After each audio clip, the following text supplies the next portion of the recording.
Okay. How's it going, everybody?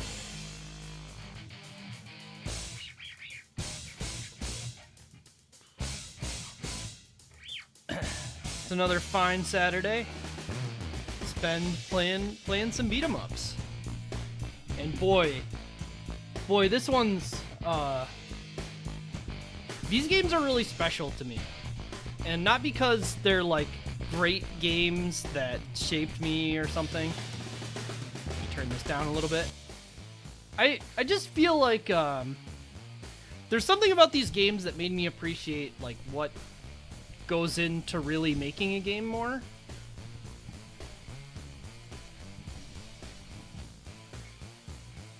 I'll talk about it more when we get. I guess I can go here. So we're playing beat 'em ups, and this today, Revenge on the Streets. These games are made by actually a Portuguese developer, I think. But they're very clearly. I mean, it's either one person or like one person and a couple like people that he got assets from, like music. Well, I know he didn't get music. And I'll go over the details of that. But these are clearly just games that somebody made because they wanted to. These are an effort and a labor of love, as it were. And the products are really interesting. Again, I can't say that they're great. They have some very notable issues, all of them, but they're also unique in ways that I don't think a professional company making a game like this could ever make. But anyway, they all fit this definition that we have, and they were all commercially released on Steam, so yeah. Let's look at the grading scale. I want to be very careful about this with these games, because, again, like, they are some things. Yeah. The grading scale is going to be a bit tough on these for a couple reasons. But, you know, we'll get there. Trying to think if there's anything else worth talking about before we start up. Oh, yeah, tomorrow's stream I on the schedule won't be happening. I have family obligations that come up, so anyone who's here and was looking forward to tomorrow, please be aware that I will not be streaming. But let's go to, well, let's turn off the music first. Then let's go to here. Revenge on the Streets. I need to be down here. There we go. Is this okay? A little bit further. Okay.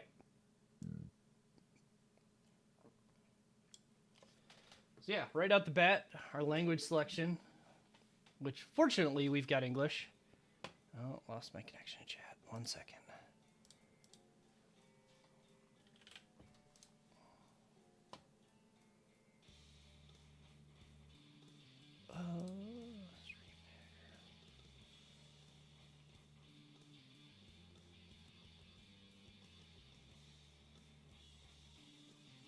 There we go.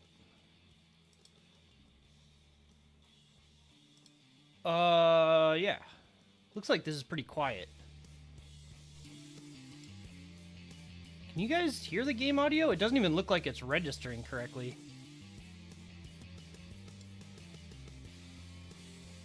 I am losing. I cannot get chat to stay up. What's going on, Twitch?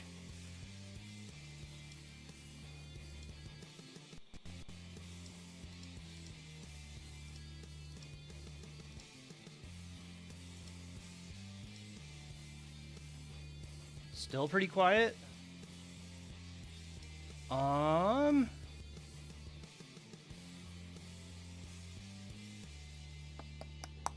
One moment.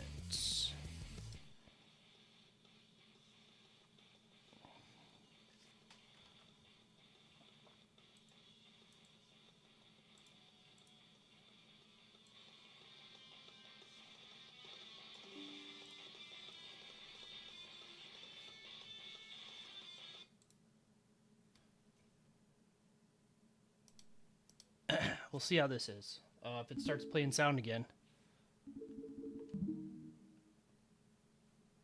I'd like it to go to the demo. And unfortunately, there's no way for me to get rid of my mouse in this game. So hopefully it'll stay off to the side. All right, how's this? Is this pretty audible?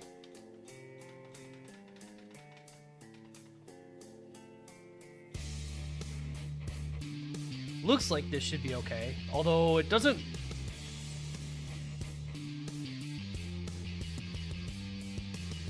Why is...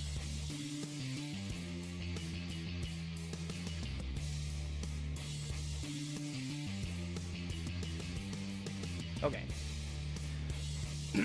So yeah, you can obviously see here the sprite work in this game is probably something that will alert a lot of people to the novice nature of the sprite work, which is fine. You know, the sprite work is not easy, and I think it's important for context that this game is like a $3 game. This is not something that they were asking a tremendous amount of money for. They took down one of us.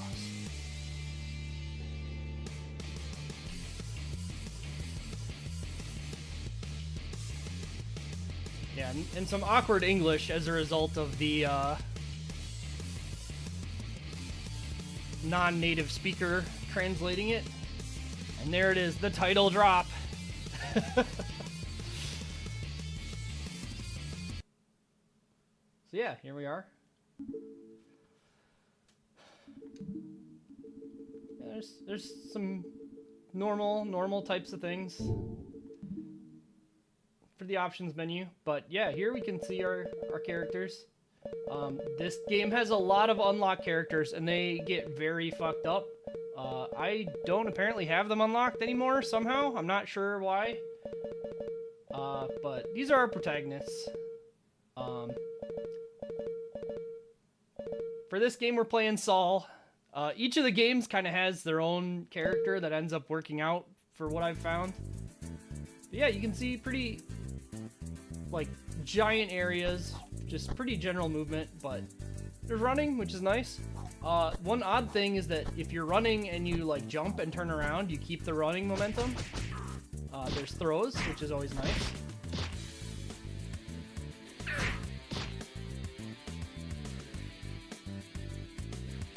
There's also, a dashing special attack.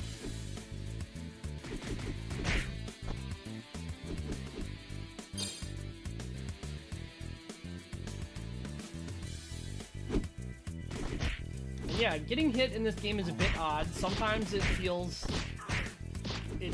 not right the way that you can get hit.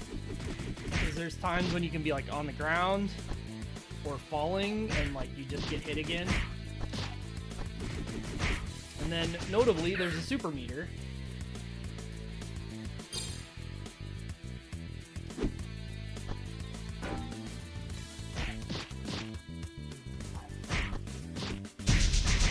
Supers are kind of fucked up.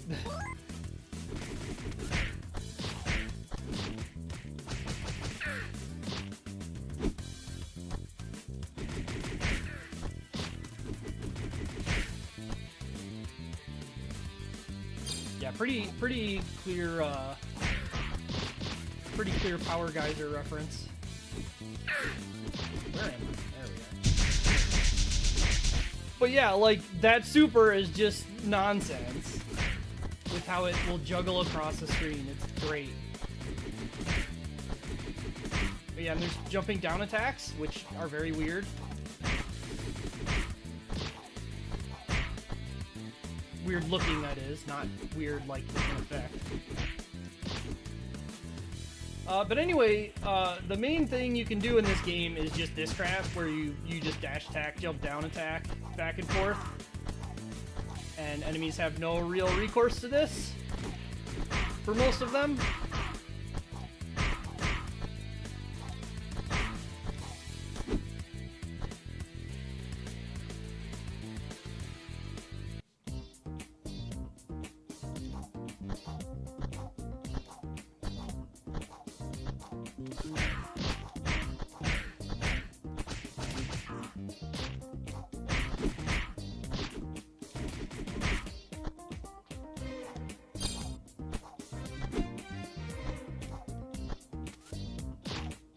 You can also, like, do juggles of certain things. Not much. There's not a lot of juggling in this game.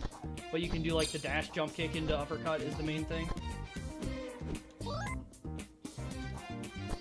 guy in the background, he's definitely not going to come out and fight.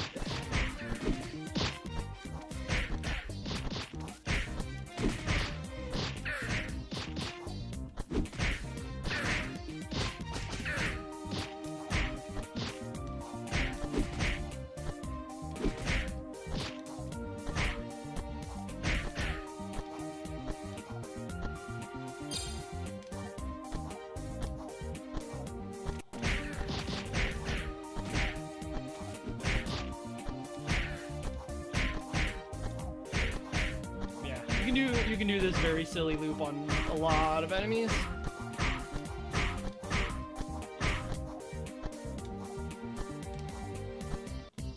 They've got sprite scrolling.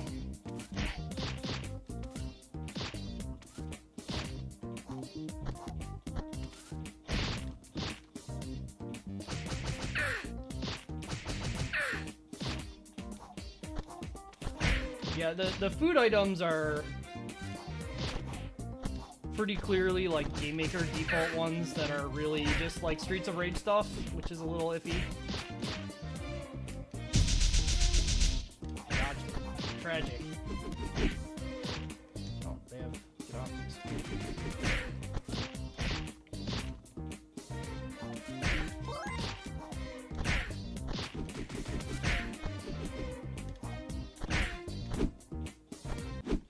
Anyway, here's our boss. Marcos. Interestingly, this game has chip damage on just like punches.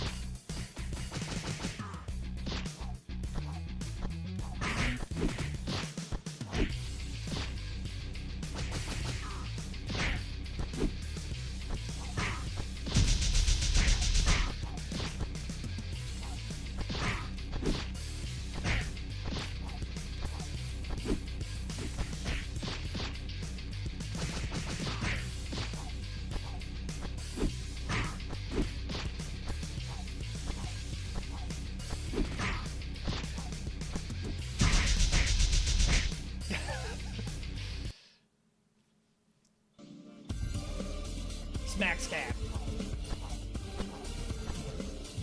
And yeah, there's not really any real level transitions.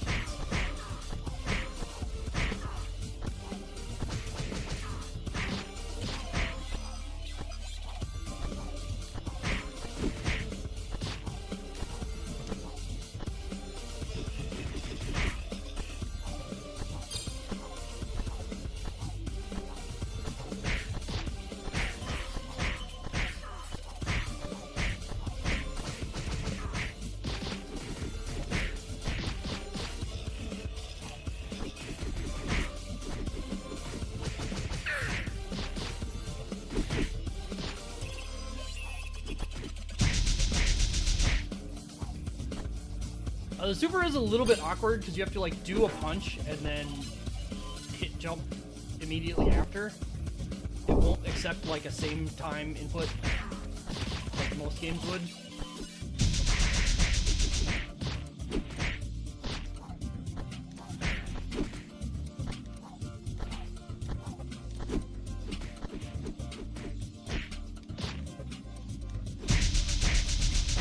But, you know, considering how fucked up it is, it's kind of okay. Oh, I lost control there.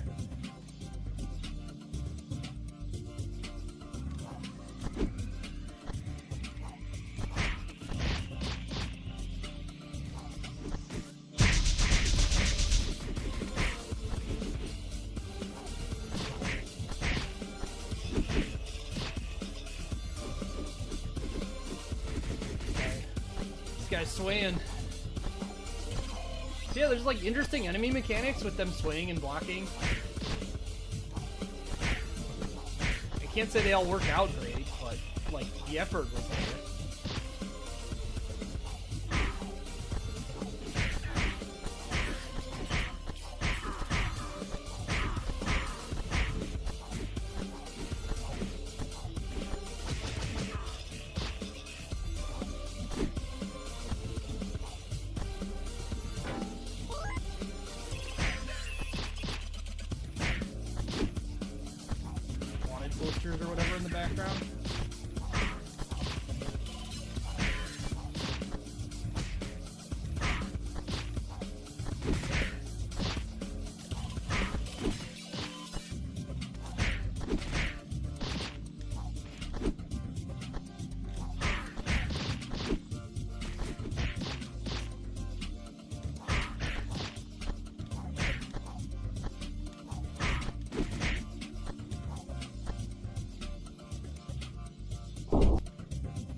Oh.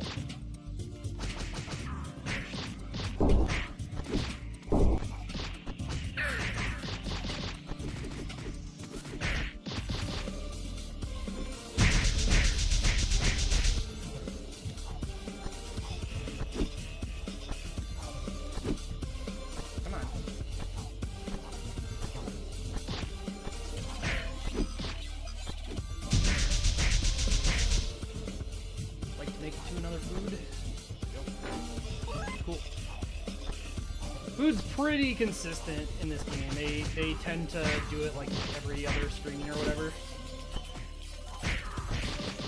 To my recollection.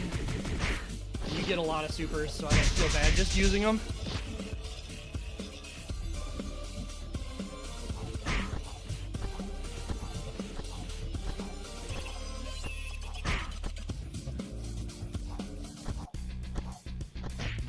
Oh, and here's our boss.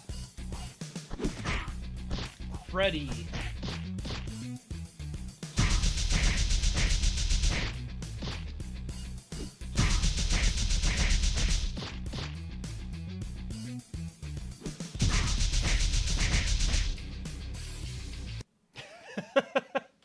The super, or at least this character's super, is so silly.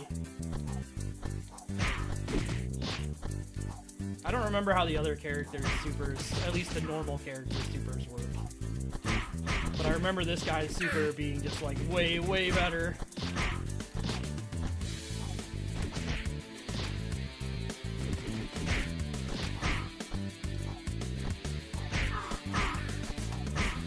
Not to mention the uppercut actually working as a juggle.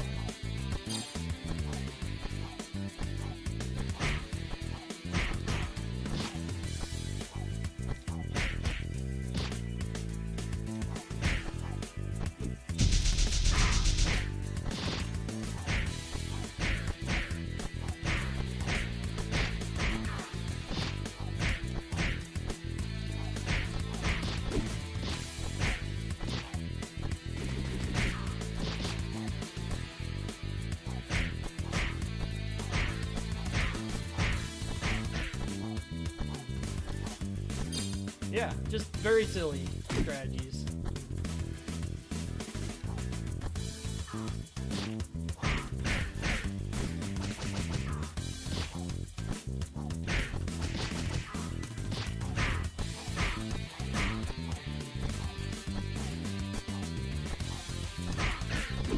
Being able to turn around, run mid-jump with just literally no input is so funny and so great.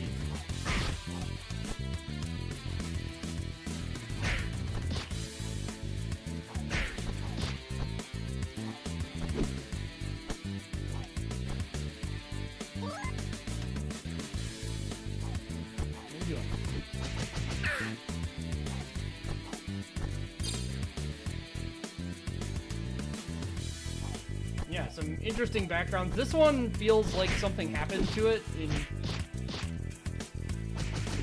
putting the game up. Because the weird, like, blue and black blocks. Oh, also notably, Saul gets meter back from using his super. I believe that's like a universal thing, but because of how much he gets in particular, when you hit a big group with it, it gets kind of fucked up.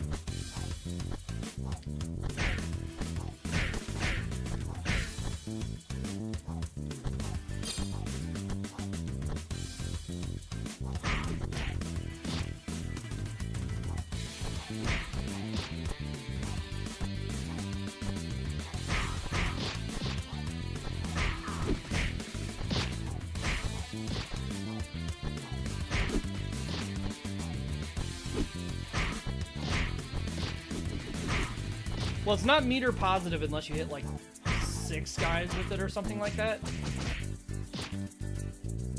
But even 3 is enough to get like half back, which, you know.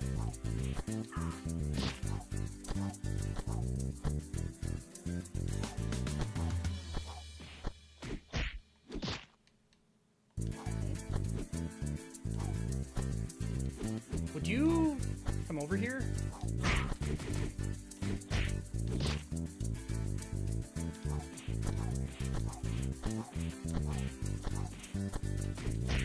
this guy is...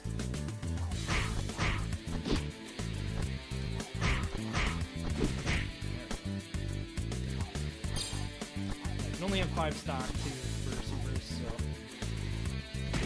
so...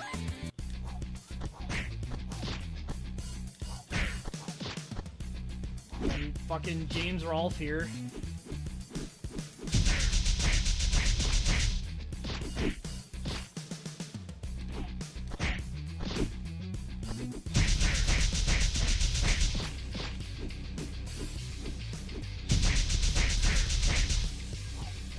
That's him. He's dead. Power wave in this game is such nonsense.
I might have just noticed something I hadn't seen before. I need to find out if this is true or not. I don't know how to set it up properly though. This might... Nope.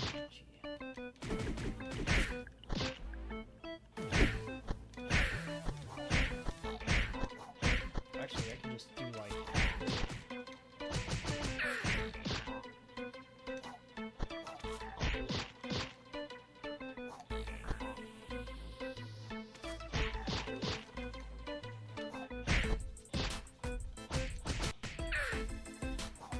How do I set that up?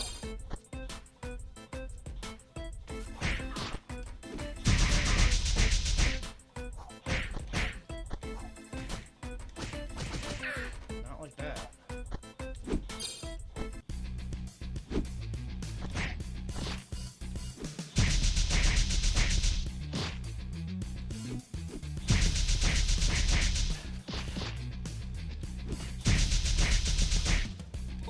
Power geyser. No, that guy just died. I guess she was the boss, and he was just a guy.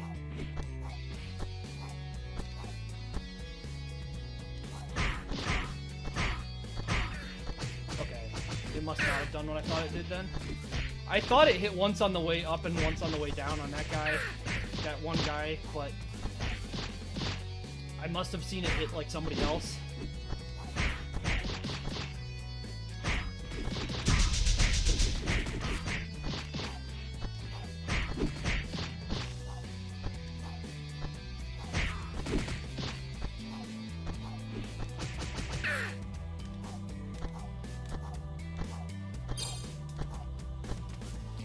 Flipperama.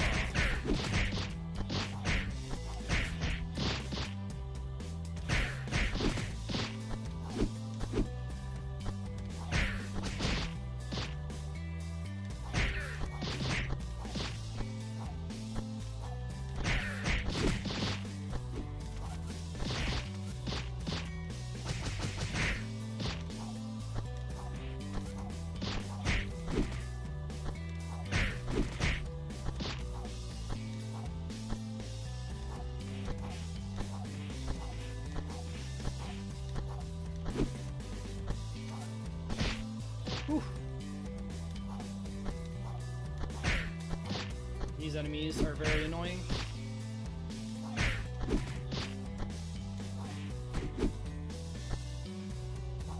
Because like part of the issue is that grabbing them is really awkward because of how attacking works in general. But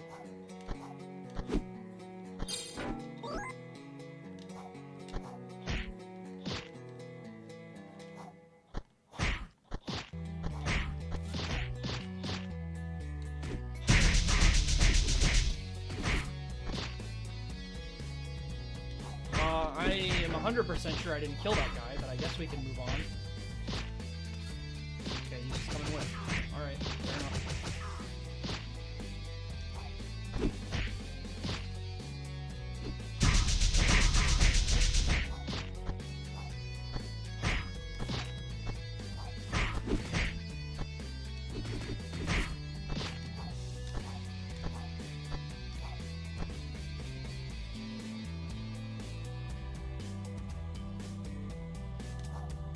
Oh, there he is. Okay.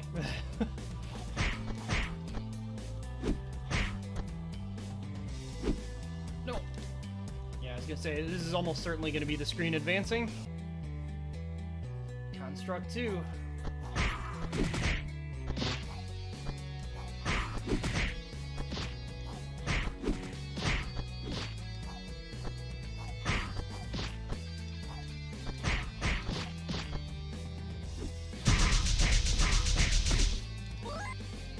Just the fact that that super goes the entire screen and does not stop.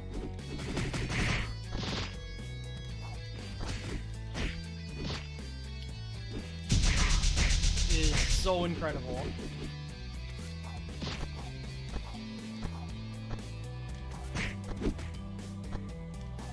And like, there's so many different enemy sprites, you know? Like, I'm not gonna claim that any of them are the best by any stretch, but they really did, like, try and make a lot of different enemies, which all promptly get owned by Power Wave.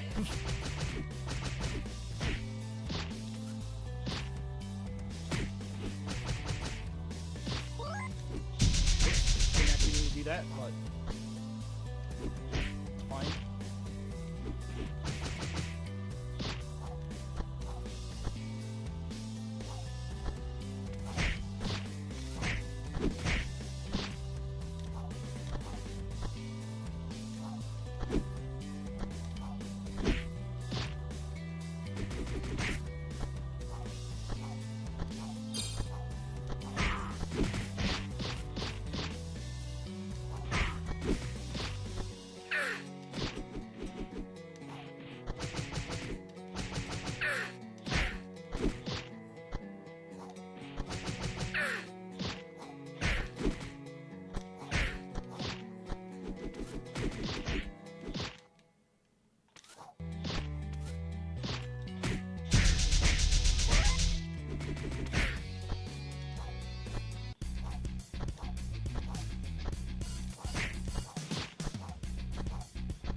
The jump kick hitbox is very funny sometimes.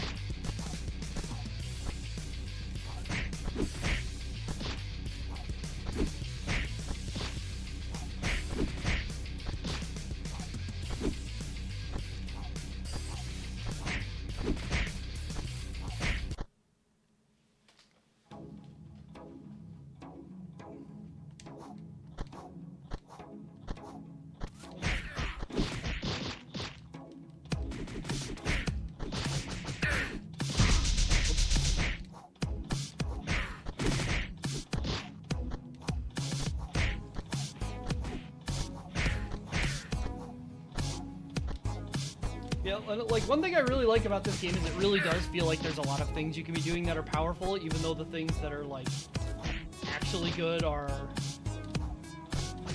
kind of good for, like, fucked up reasons.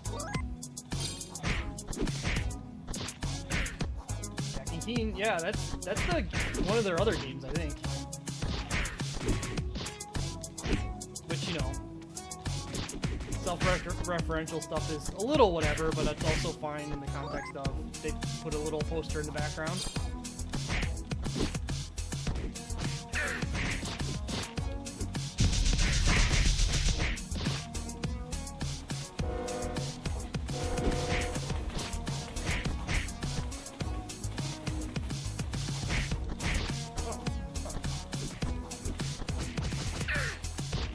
Know the jumping down punch was one of the moves that could actually juggle.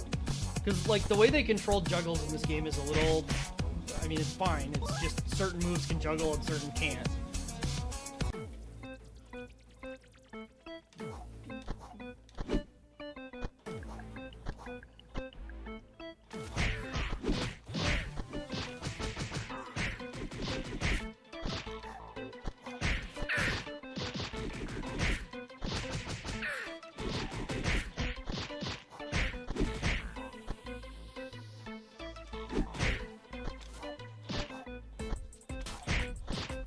Yeah, sometimes, like, when enemies do certain attacks, you can hit each other and just, like, take the damage, and neither of you get hit stun.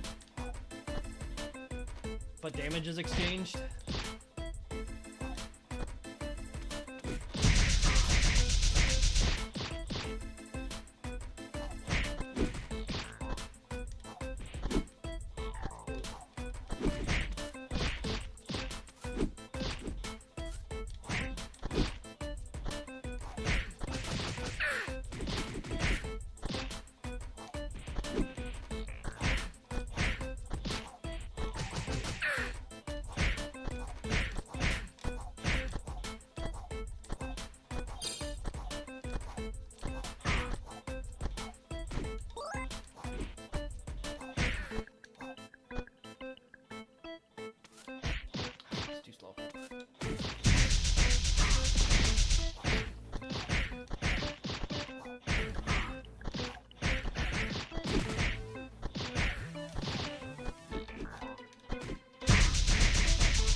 This is not a Beats of Rage game, though.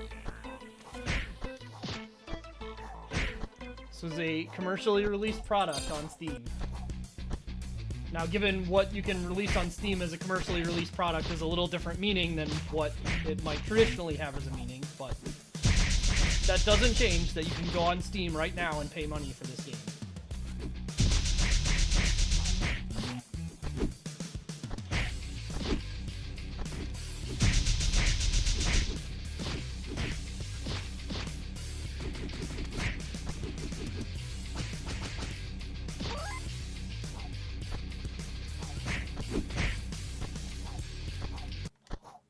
I believe part of Beats of Rage license agreement is that you can't charge for anything. I could be wrong about that.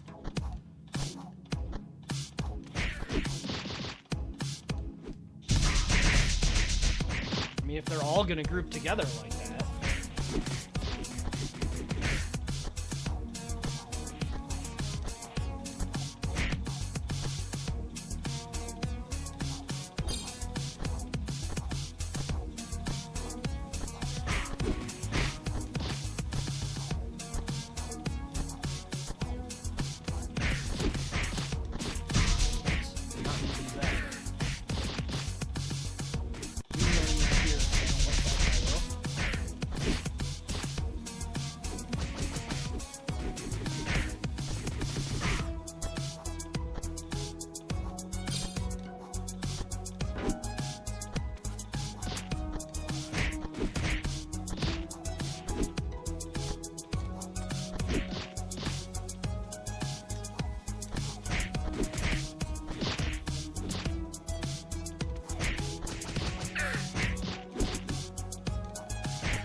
Boss already.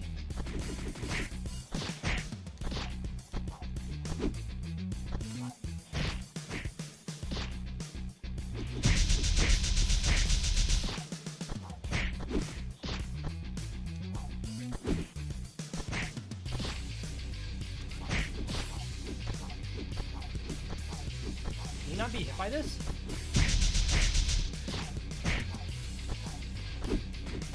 Oh my god. Oh god.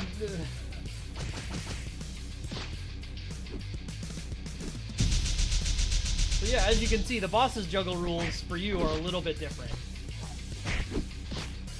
I don't usually get too bad about it in this game.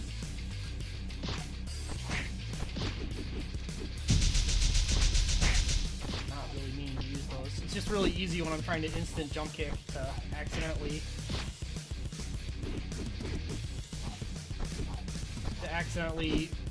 piano him a little too fast.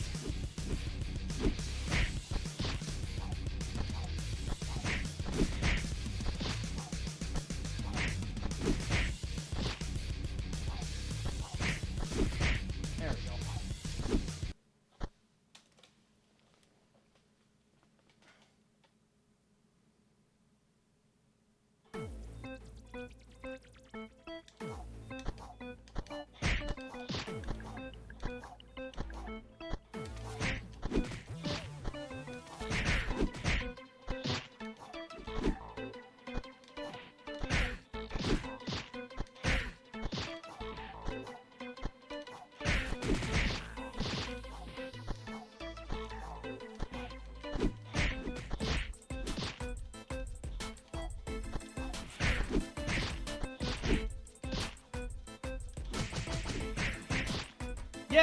Yeah, no, everything pretty much works. I'll say, like, hit stun is a little bit wacky sometimes, because of how, like, same frame stuff works, where it ends up just, like, both of you are kind of attacking at once.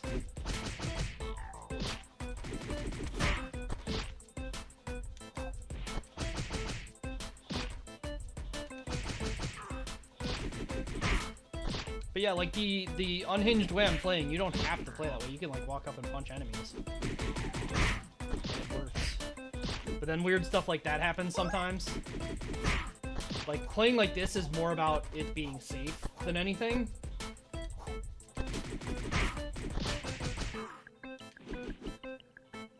And then, like, enemies can take block damage and die during it, and then they just kind of, like, end up falling back afterwards. There's also, like, some kind of weird problem where, like, the game doesn't want you to advance past a certain point on the edge of the screen, but sometimes it ignores that for one of several reasons.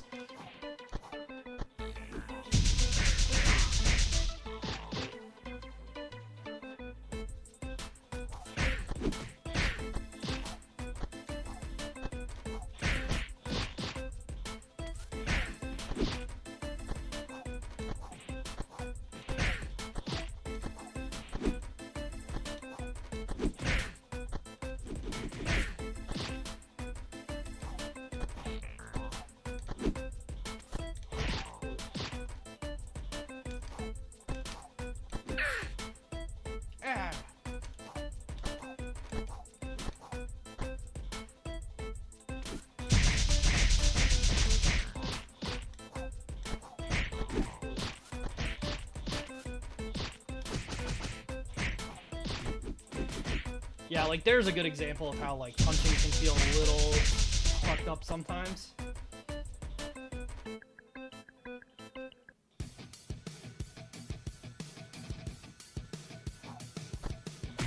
There's the guy again.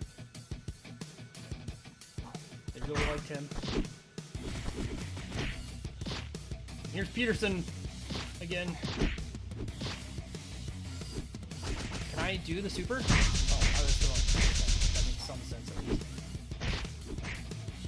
Oh god, alright.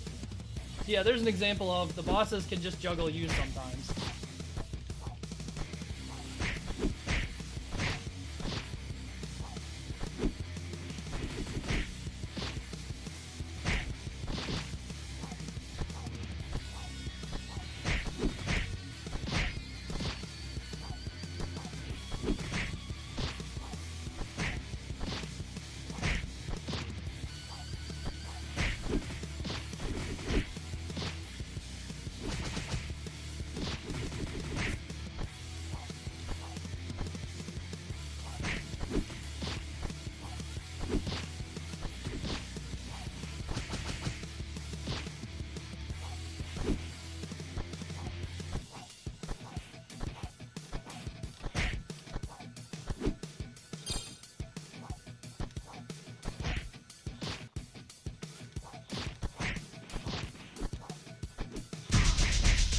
Got our 2 at a time boss rush.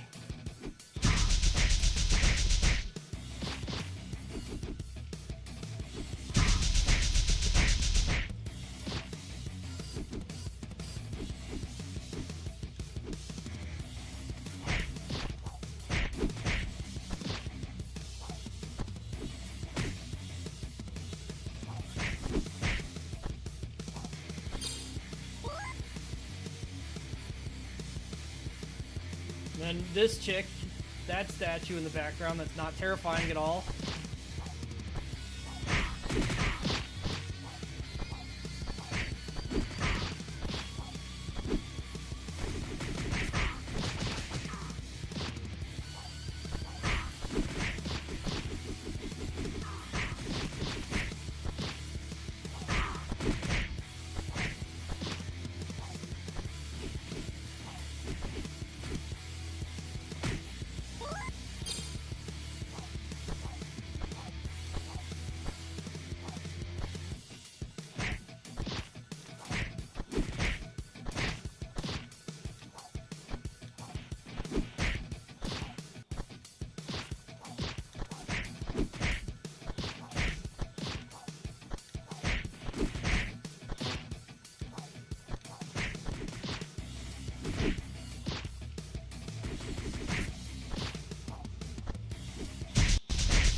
Hey, doggy sandwich. I like how he dodged that and was hit by it. It can be hard to stop running in this game sometimes. This is exciting. Got another person.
Did not want to dash, I just wanted to pick that up, but I guess we'll go into this with less health.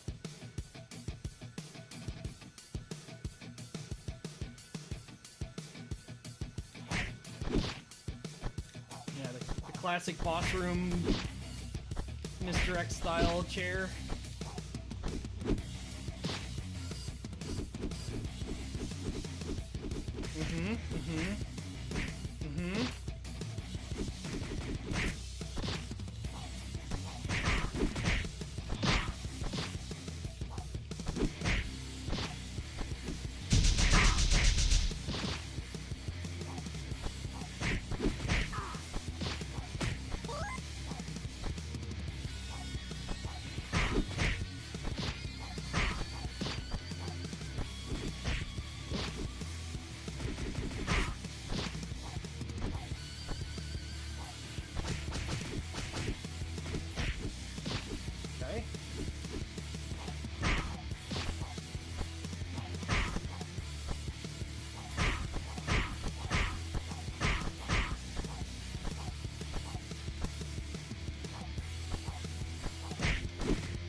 These two. Dark. Oh my god!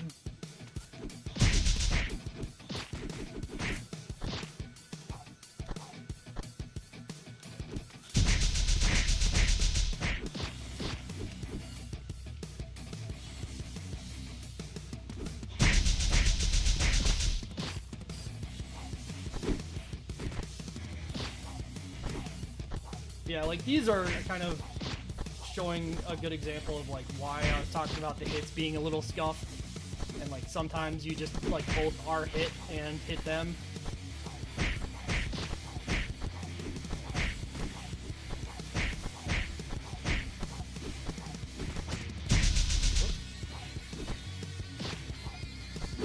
Did not want to use a super there, but whatever.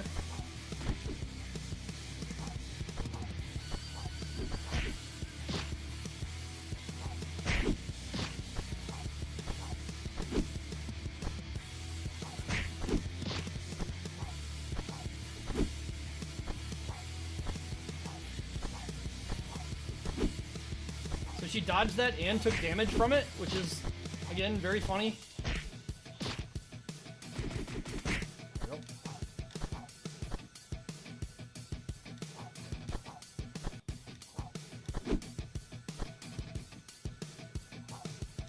Look how cool he is. He exploded his shirt with just his arm. Mr. Cleaton.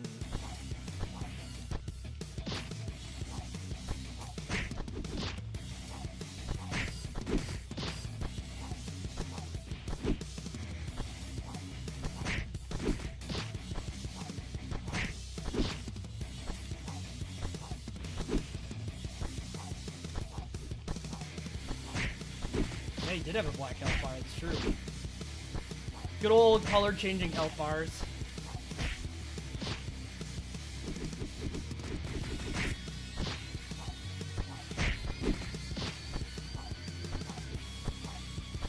Like he does the back turn dodge.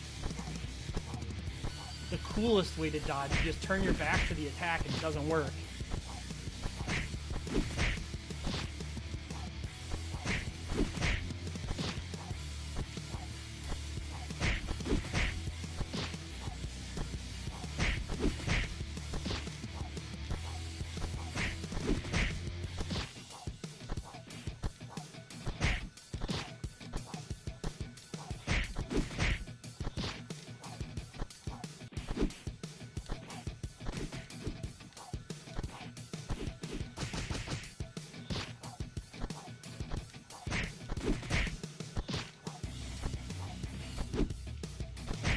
I feel like there was more after him, so I don't want to burn all my supers.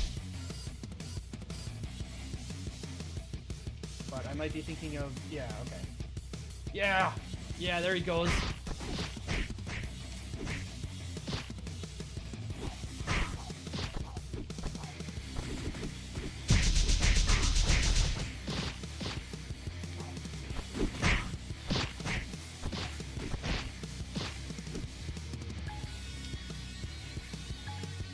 Yeah, you don't really get one-ups, so you just kind of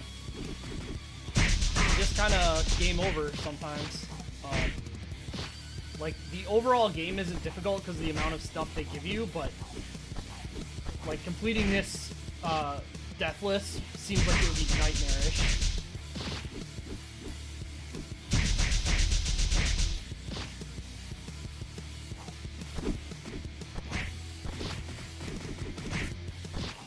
Yeah, you can see how much damage he just did to me, too.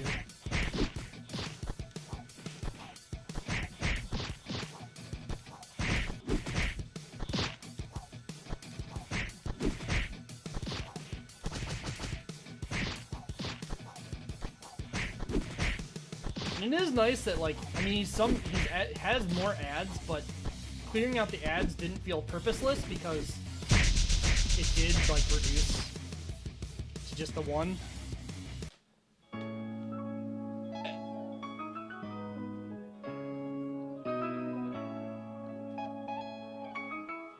And just hard cut to credits, song the game.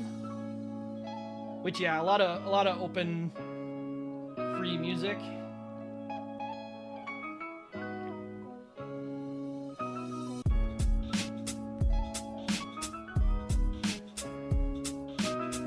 Which, you know,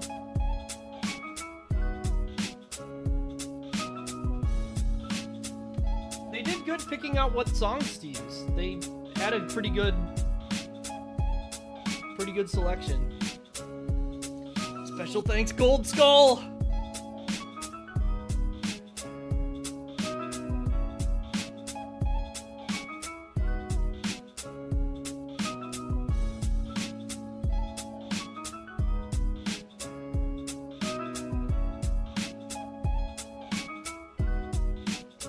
da Silva. Well played.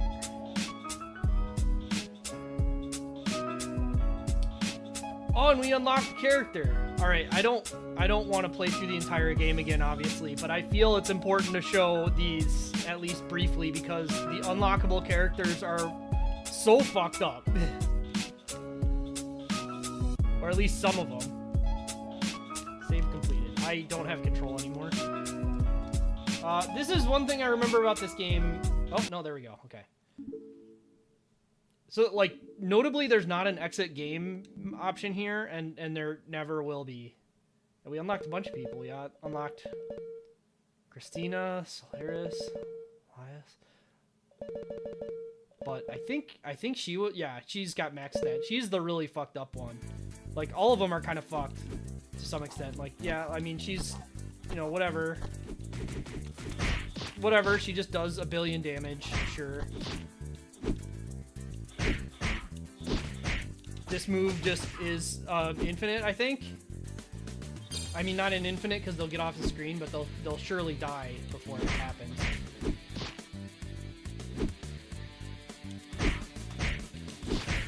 Maybe you can't reach that way. I feel like you could combo it into itself, but maybe I'm just wrong. Yeah. I guess you just get two if it's the right spacing, but either way, it's a pretty good move, you know? But that's not even really the crux of the problem. The crux of the problem is this is her super, which, you know, why? I don't quite get why, other than he just was having fun with it. So you just murder everyone with the full screen eye laser that you have for some reason. It's just, like, really interesting how he went from, like, all of this stuff being kind of sensible to all of a sudden we've got the fucking eye laser that just kills everything. Your jumping down attack is a little useless. Because it's, like, really high up. I guess it can hit.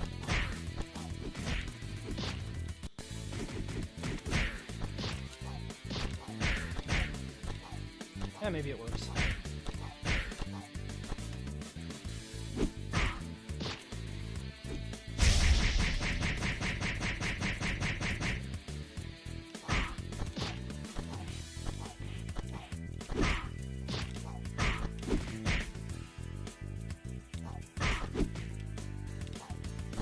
So yeah.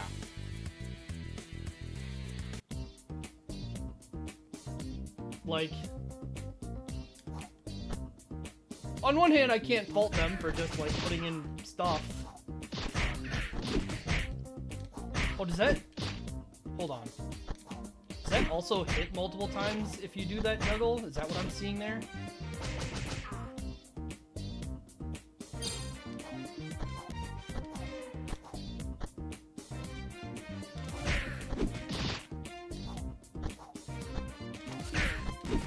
Oh, yeah, okay. So it can just do the first hit's worth of damage a bunch of times, too.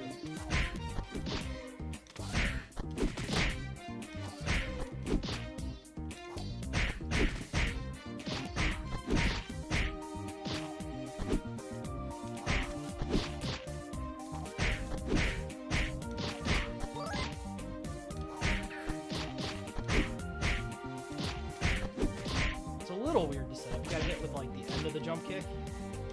I mean, they can do the same to you, obviously, so there's that.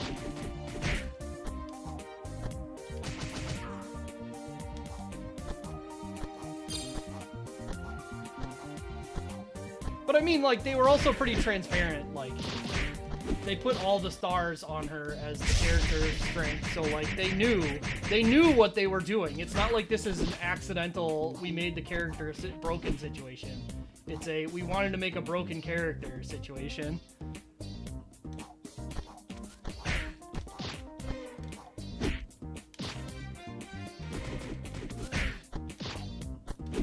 Which, you know, personally I don't really love, but also I get it.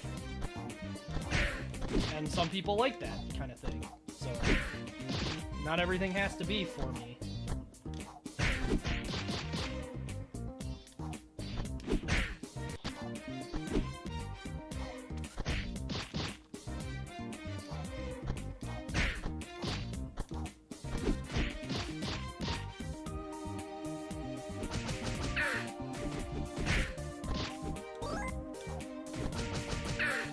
I really want to hit this guy with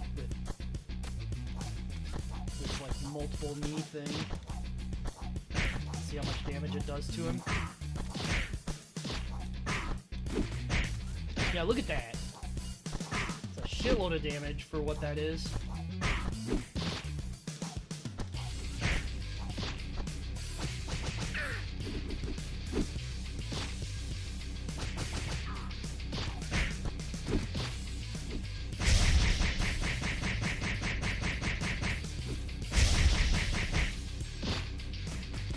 Surprised she's not invincible during it too, honestly.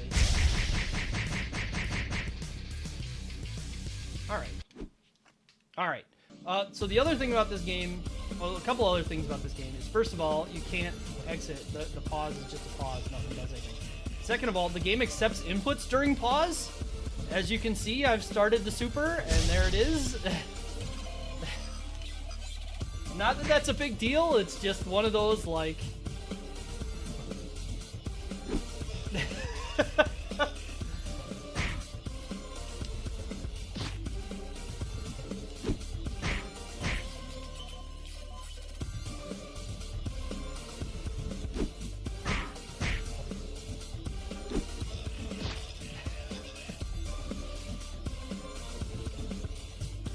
So you can just go from standing to dash attack?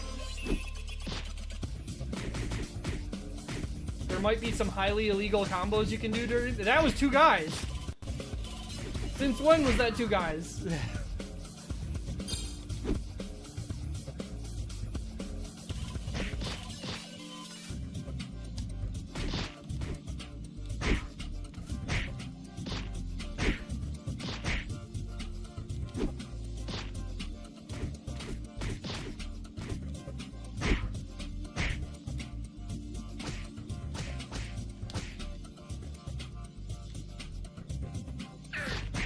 Excuse me? You can do the throw mashes all during the pause? Alright. That's new. That's news to me.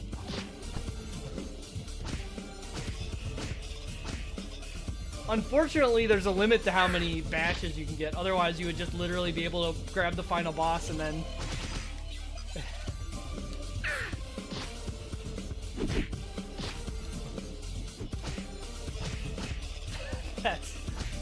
That's such garbage, dude. Alright, let's get out of here before I spend way too long thinking about this shit.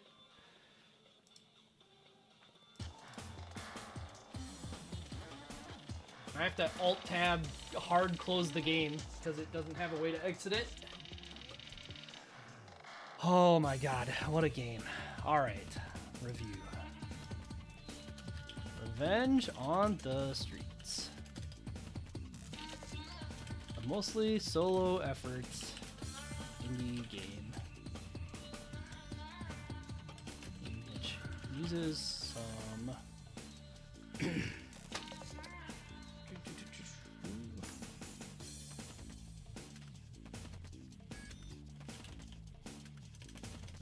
what's the right word? Are you too late? You missed the first game, but there's 3. We've got 3 games in this series, so... Free asset music.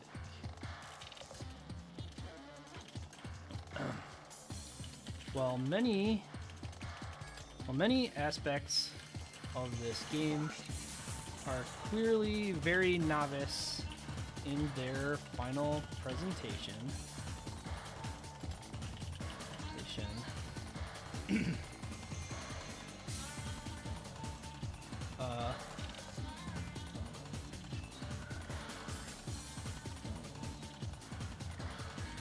Game was clearly made by someone with a love for the genre, learning to dip their feet into the development aspect.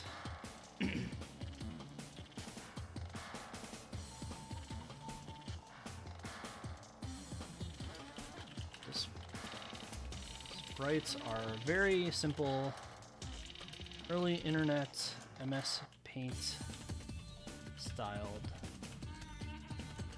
but are effective in communicating the action, if not, even if they aren't the prettiest. The combat combo. Can you clap the erasers? You gotta take them outside. The combat does have some odd feeling interactions, especially when enemies are attacking at the same time they are being hit by the player.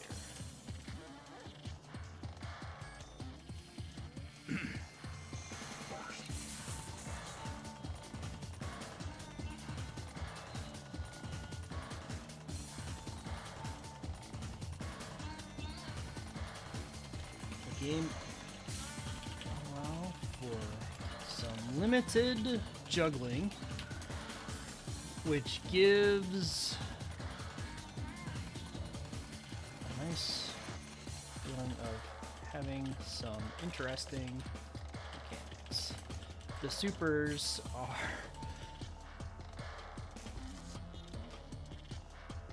also a unique touch, although many of them are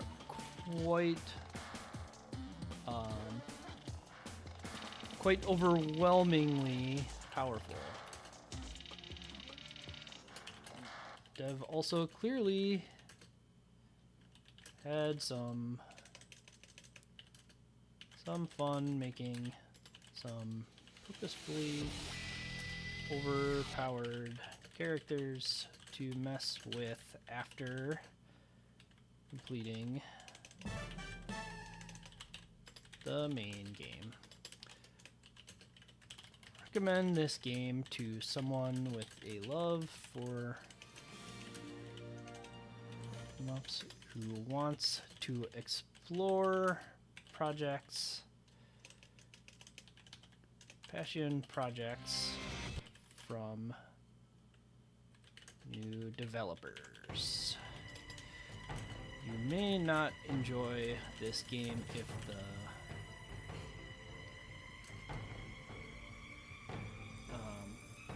novice, if the various unpolished aspects. Okay.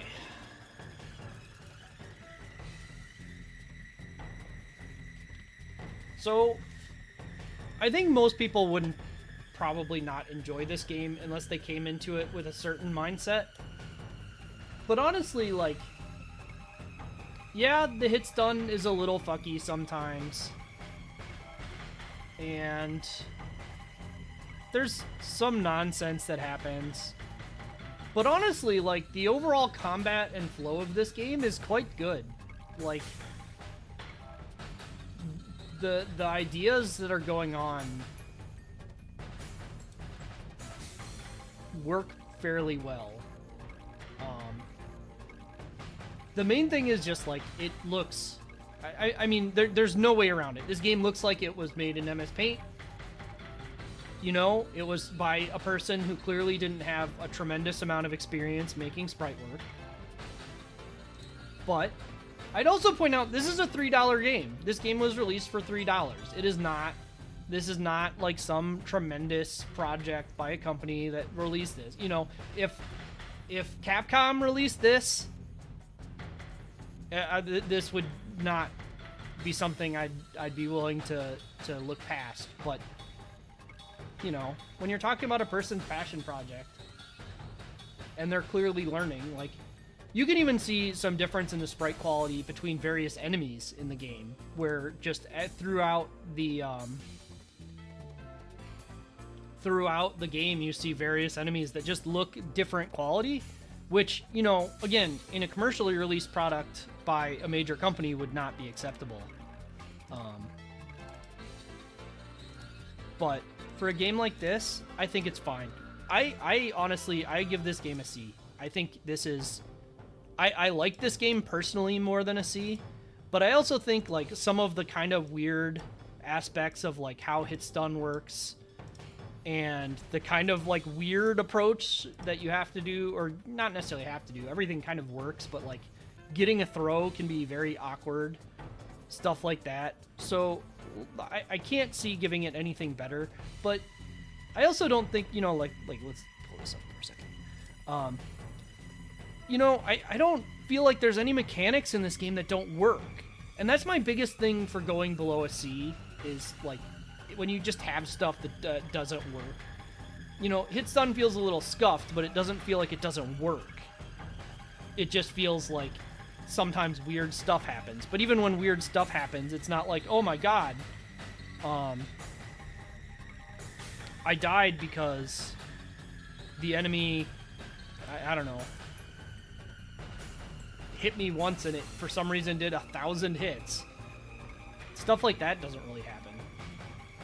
Some of the characters are really fucking powerful, but yeah.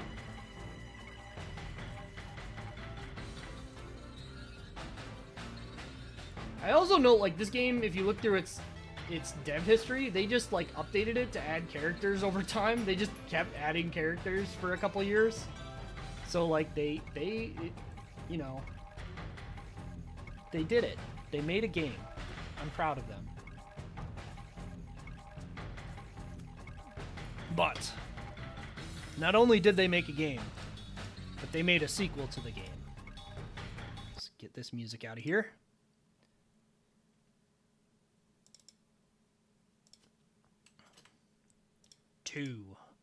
Why is the game there? This should be, like, down here. Shouldn't I have this thing too? Well, I'm not going to change that now. Okay. Where's my controller? There we go. Alright, so there's some interesting changes to the engine, which I can't say are all for the best.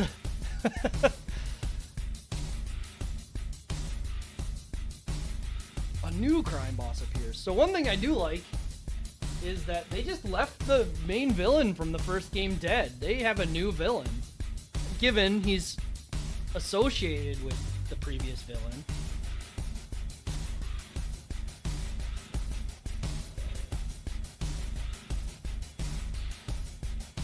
It's loud? Okay. It's interesting that this game is louder. Doesn't seem like it's louder to me, but...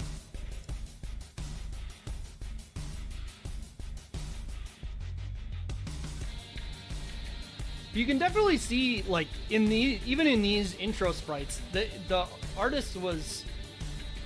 I'm still not going to pretend like these are, you know, revolutionary good sprites or anything like that, but you can see a lot of improvement over the style, like a lot more detail in these intros.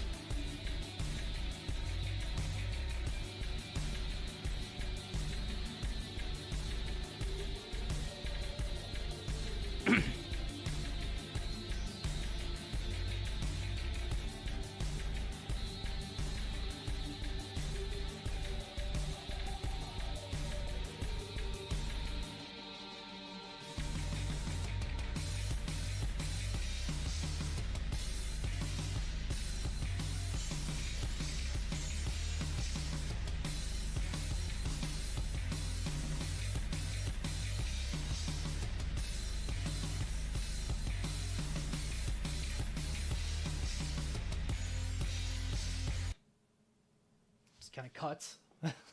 So yeah, this is all family, the family beat 'em up. Character select screen, they kind of went with the more Streets of Rage style. Saul kind of suffered, if I recall. I think they like the way they changed the juggle system made the uppercut stuff not work as well for him, but Carla's here. Carla, their son. I think it's Karina and Saul's daughter. We'll play as her. She's got her hood. So yeah, I mean, generally similar style. A little bit more detail going on with the art.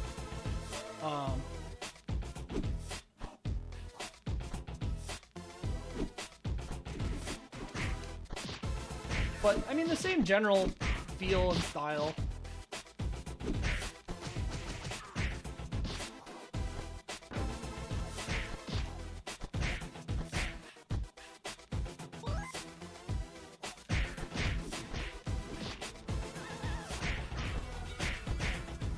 Can still do this crap.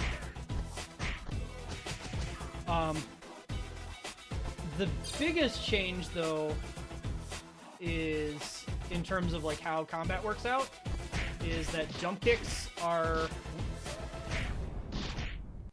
Come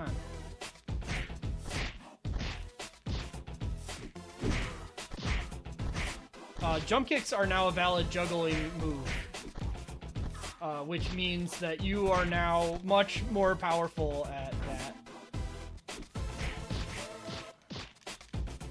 They also added a single button input for super instead of having to press the attack and then jump button shortly after. Which is nice.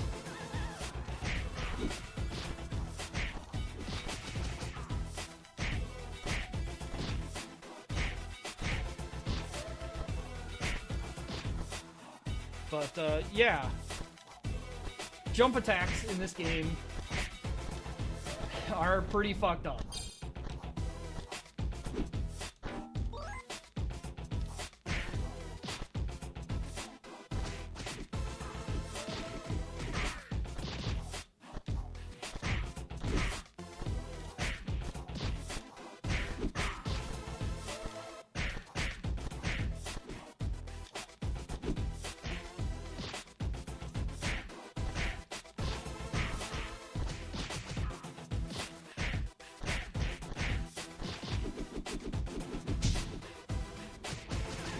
That super worked kind of strangely.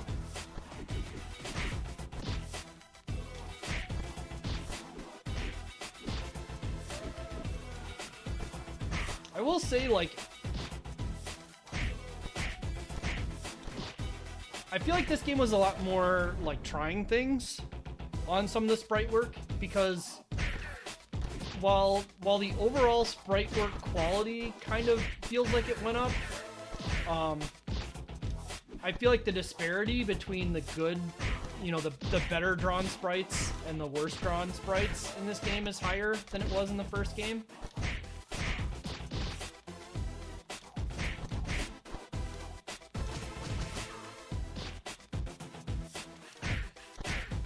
And there's also a lot more, like, guys that don't feel like they belong.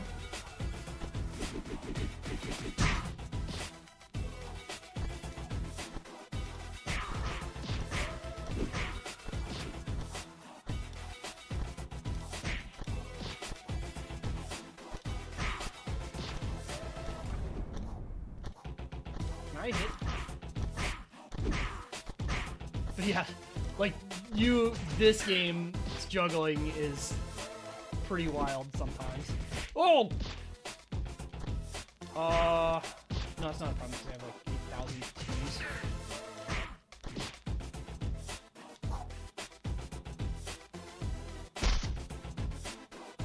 And there's actual stage transitions.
Nice that the super is just invincible, because otherwise stuff like that would suck. Well, I should check if, oh, it does still have the... She hit me!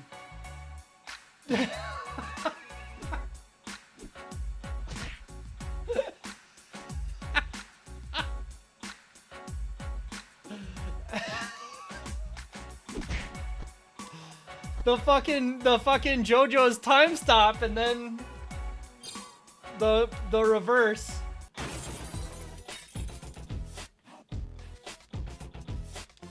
Yeah, stage transitions, man. Got him.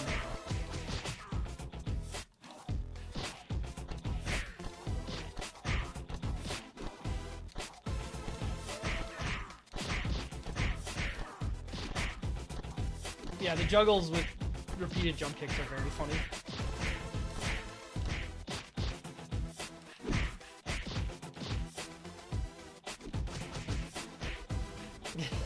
Yeah, the enemies just do that now. Incredible.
These juggles are so silly.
There's a design I don't think I've seen before, or I don't remember at least.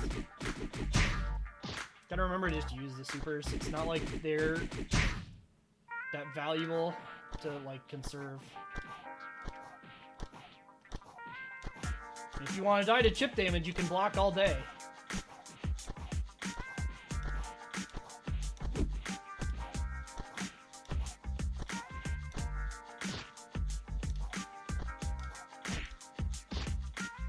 He's had an uppercut this whole time and he's just been holding it?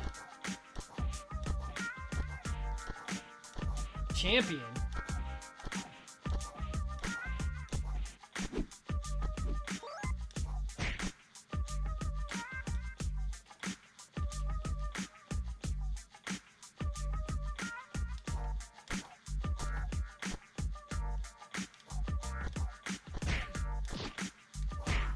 I do not remember the face mask gang.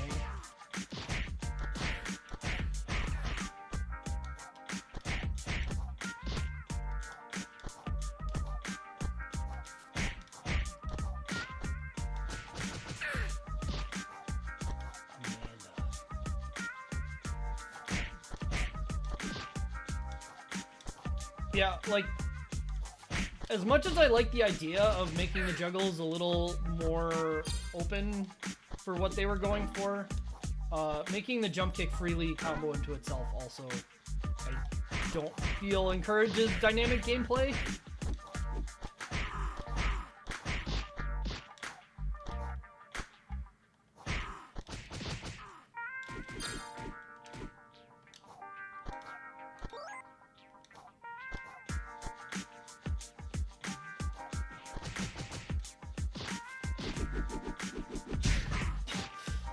Super's hitbox is a little wonky.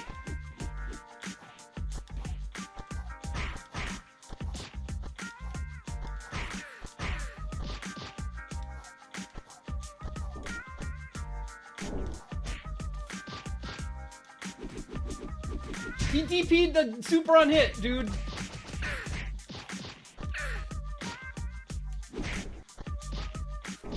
Oh my god, that runs so far.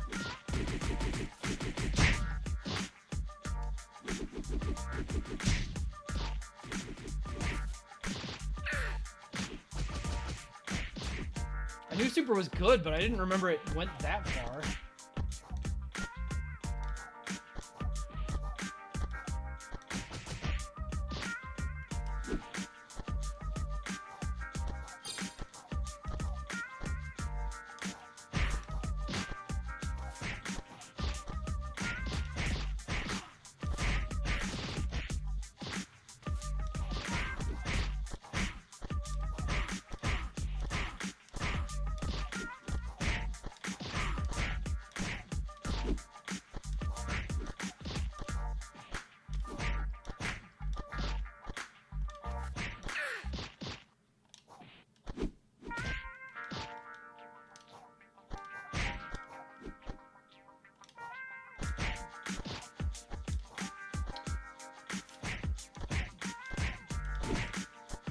Uppercut does a lot of damage, actually. Which is good. Means I have reason to end with things that aren't.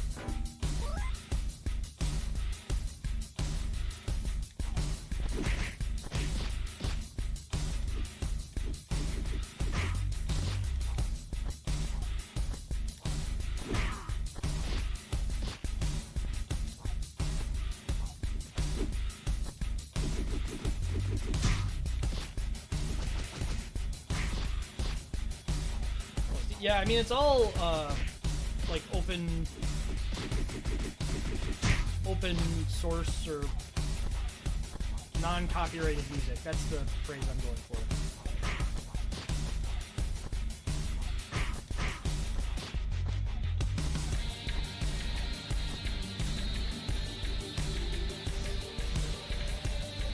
Royalty.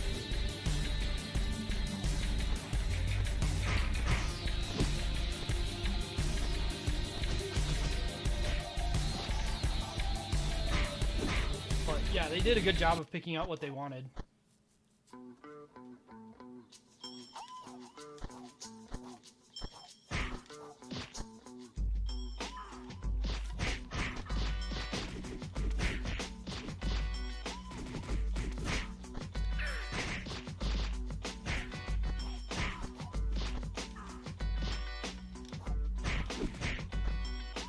And again, like, they just made so many different enemy sprites, right? Like,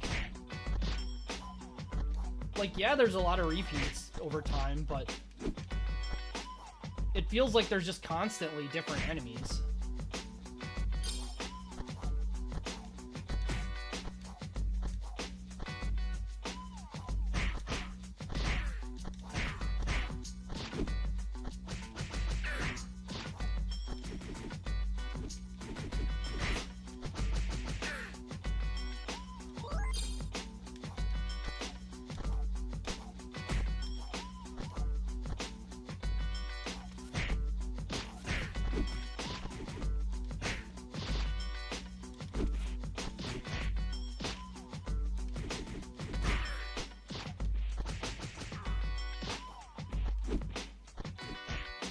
Even if, like, mechanically they're fairly similar.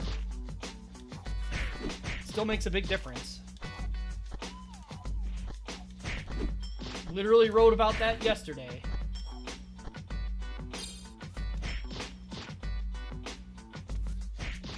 I just want to... There we go.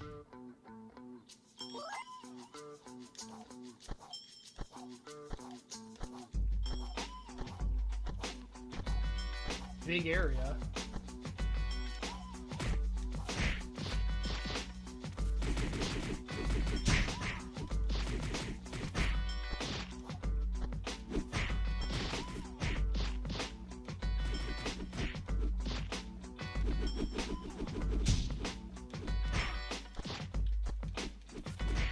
So weird how, like, sometimes the super doesn't seem to hit right. Oh my god.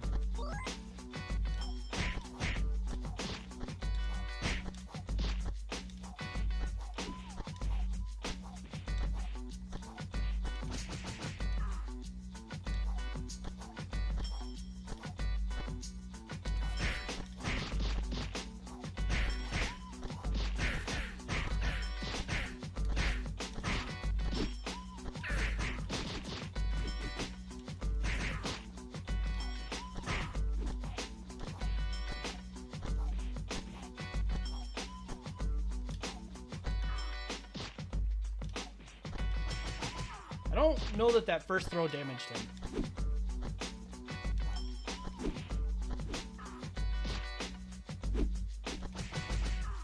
Yeah, even just the chip damage from uppercut is huge.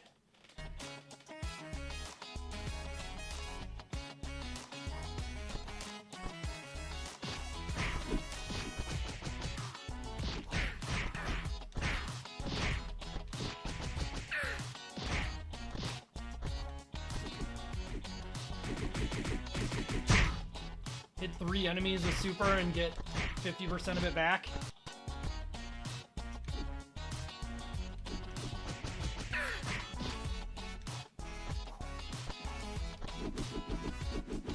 It seems like the super might not be able to hit enemies if they're off screen.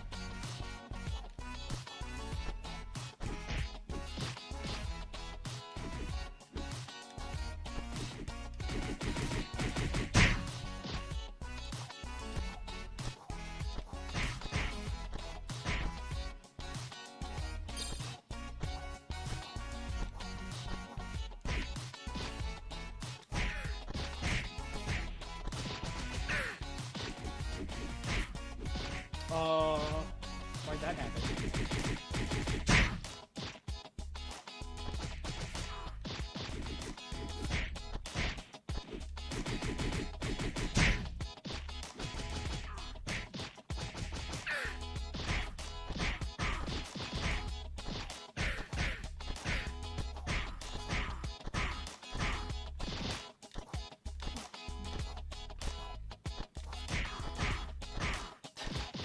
Just jump kicking.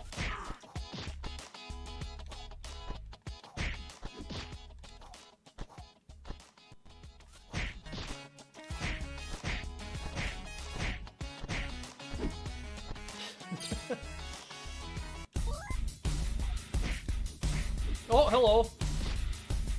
The enemies can also juggle.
guy's got a shitload of health. It's hard to get you.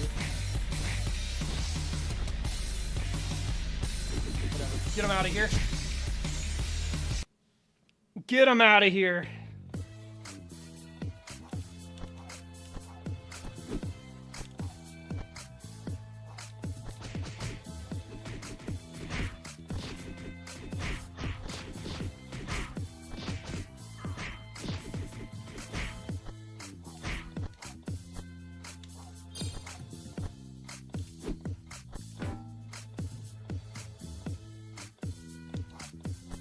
Fucking wide car.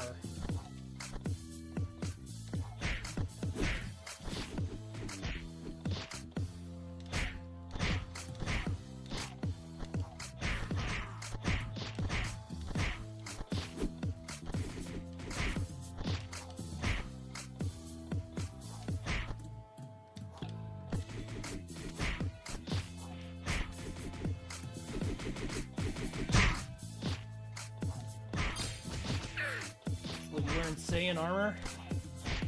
Definitely a lot of Dragon Ball, like, kind of influence-y little things. Not to a point of being obnoxious or anything, but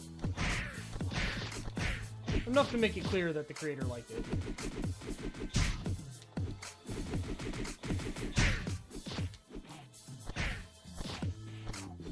Which, you know, it's pretty common opinion.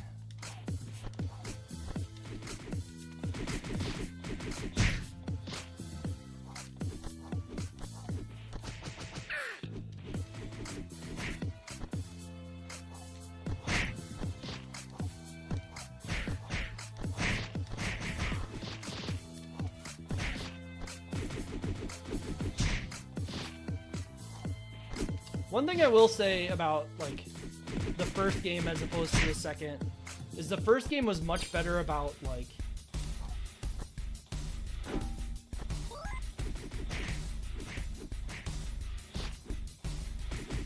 not putting screens where you just fought the same, like, a wave. Once you cleared a screen, it was pretty well, like... Yeah, anyway, definitely not double dragons.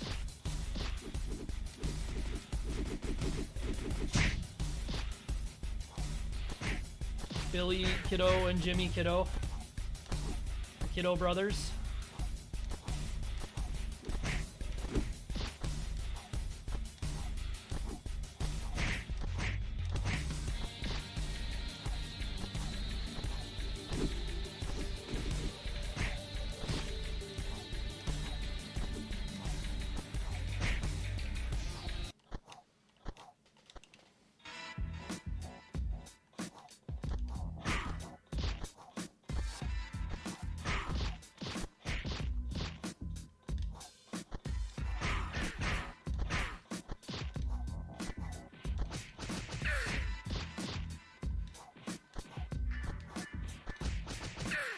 Another thing I guess I would say about this game that I feel like is kind of easy to overlook, but is actually quite, like, good, is that just there's a lot of female enemies. And, like, not to the point where it's, like, being weird about having female enemies, just, like... There's a lot of beat-em-ups that just don't, you know? Like, it's pretty common to just not have significant numbers of female enemies. That kind of makes stuff is good.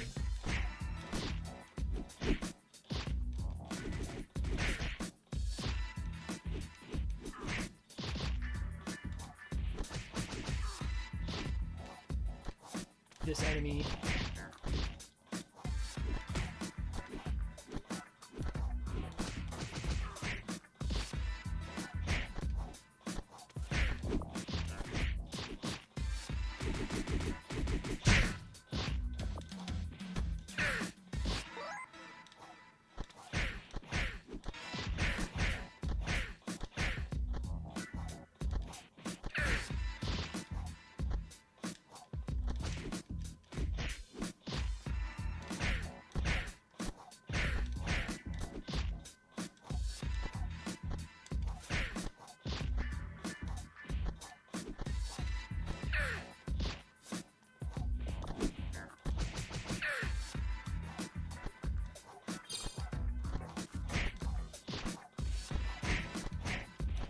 getting a little repetitive with their sprites here compared to a lot of the earlier stuff in the first game. This Nagumi has showed up so many times in a row.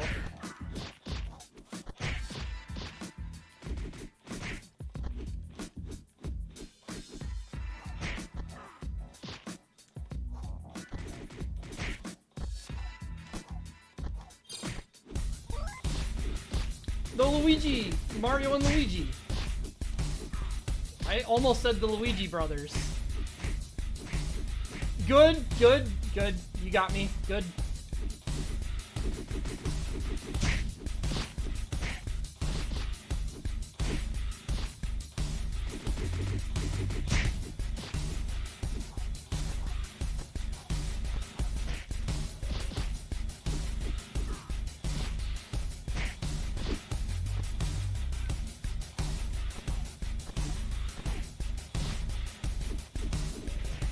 They are good at blocking, and they're good at this!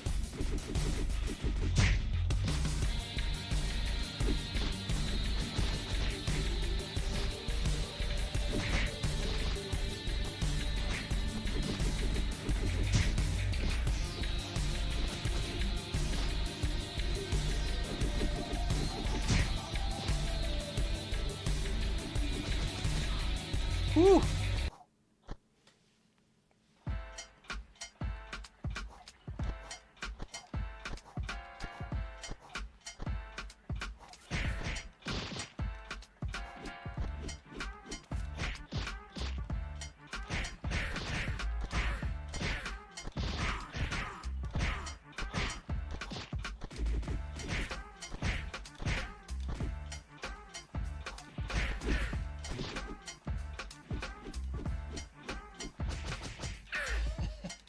Chasing blockers with jab, I guess, is pretty good. Hey, sheesh. Yeah, it's been a while since I've played that game, but that probably is still true.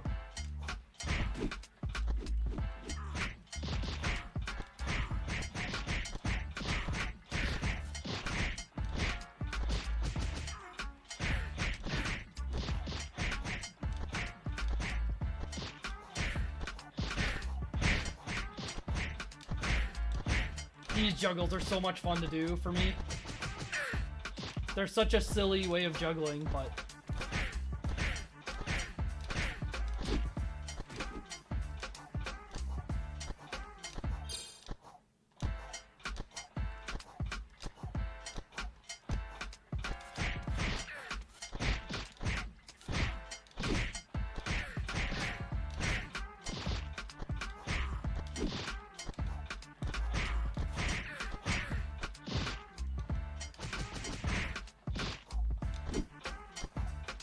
I don't know. Never know when somebody will pick up a game and find stuff.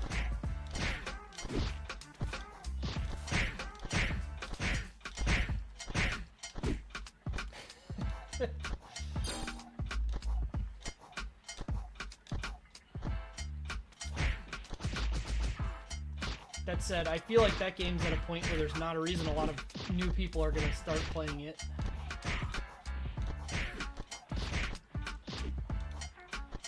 That was weird. I had like...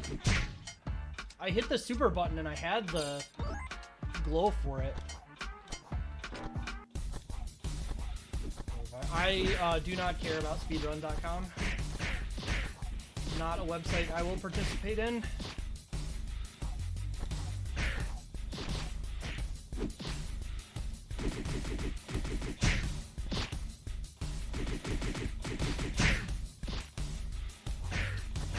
Not gonna hate on anybody for using it, but I'm not. The stuff I have on there is because somebody else put it on because they wanted it on the board.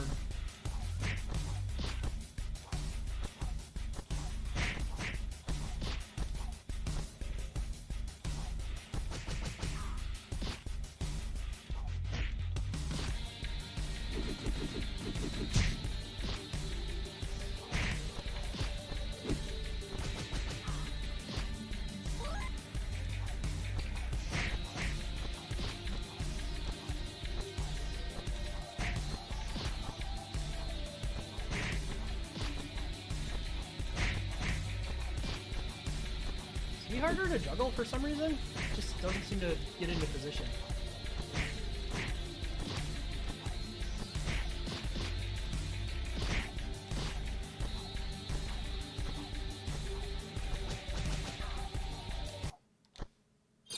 I'm not sure if they take more damage after they've blocked for a while or something goofy, because it seems like if they've blocked a bunch and then I throw them, they just take a million damage compared to usual.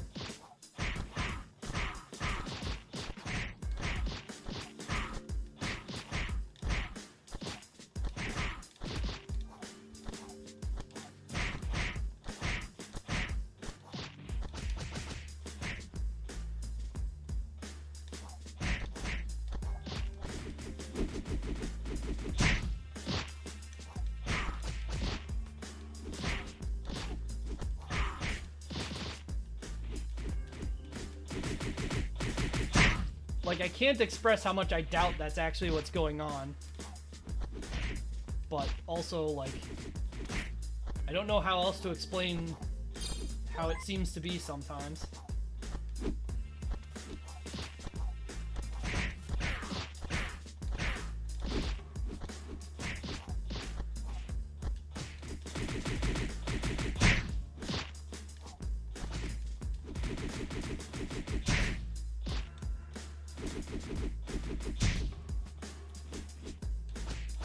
Building so much meter from doing super is such shenanigans.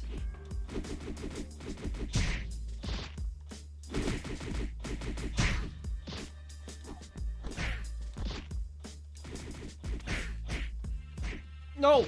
I got scrolled off screen. Okay, didn't matter. I was terrified that I was gonna get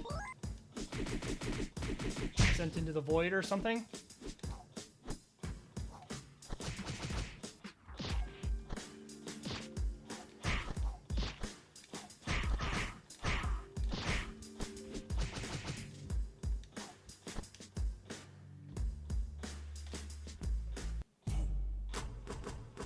That was the stage? No boss?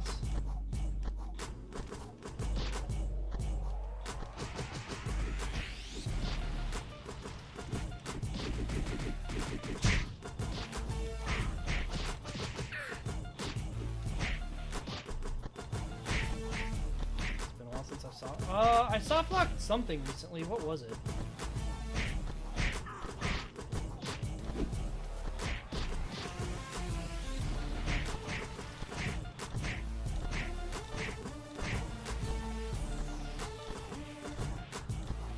Double Dragon 3.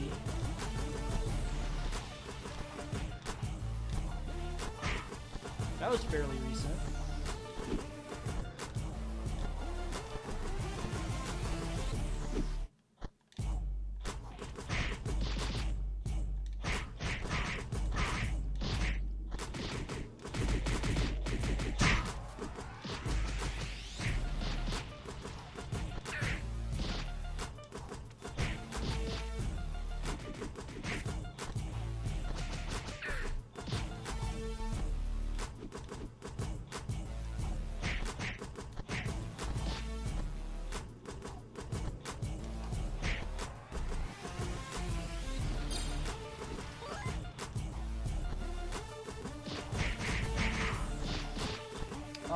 That wasn't during the shuffler. That was just a stream where I was playing Double Dragon 3.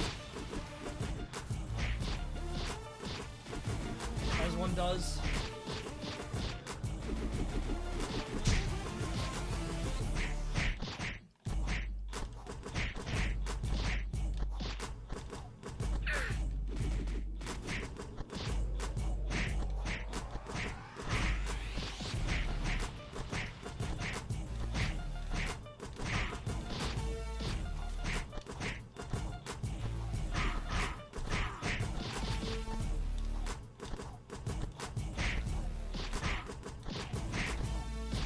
I did crash Battletoads Double Dragon during that stream. Look at this man, he's huge.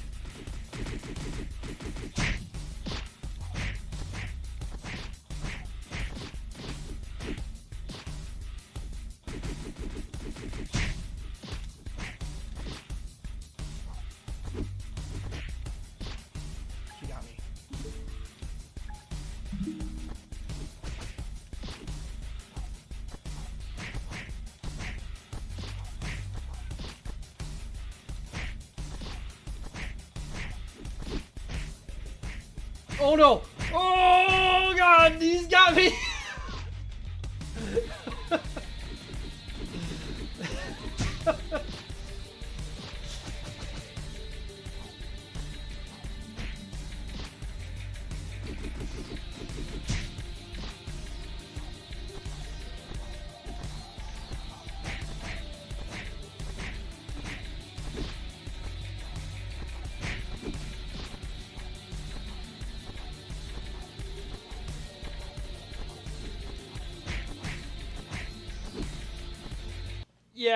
Yeah, the walls existing for the player creates those situations. I've never had, I don't think in this game I've had that happen. I've definitely had that happen in 3.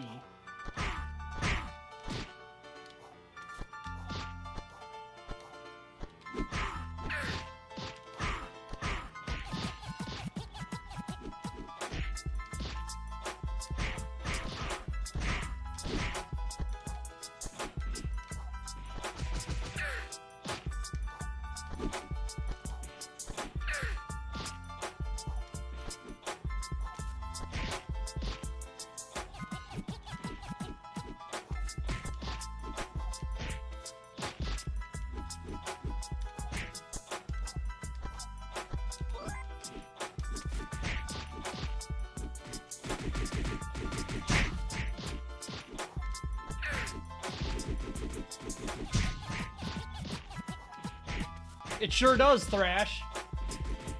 Except also now the enemies are able to take action during the pause screen. See?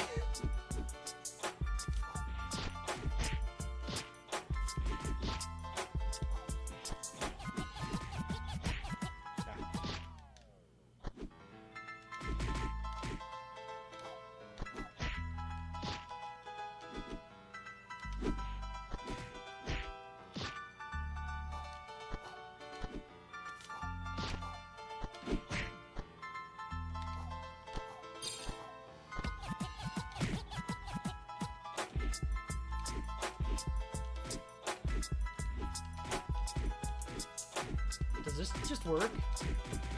No. Okay. I mean, it like sort of kind of works, but not really.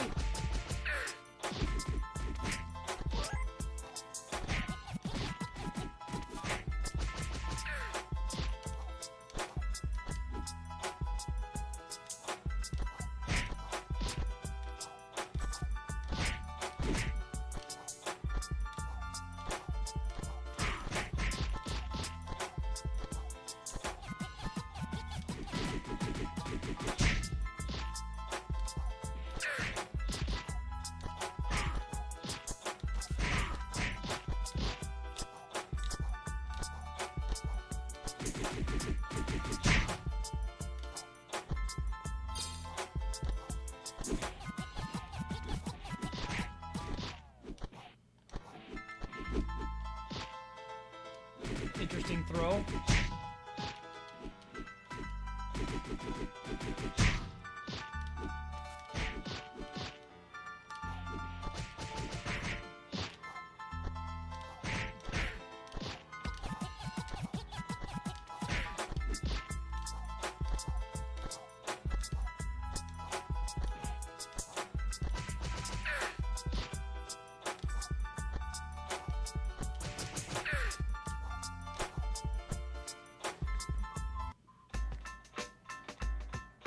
Which statue?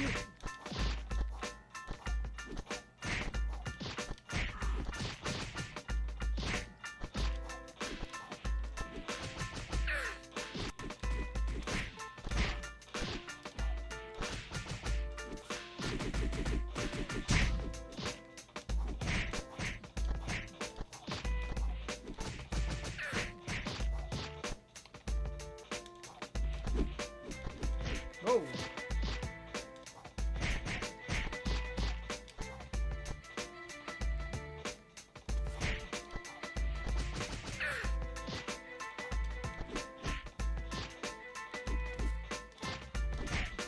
Okay.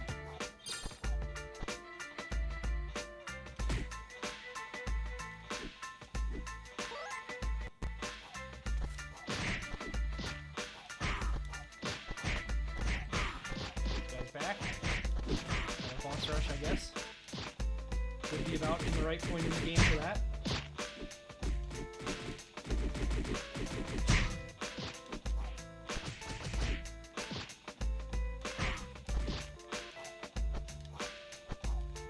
But yeah, this is the first boss too. This is 2 bosses, not just the one.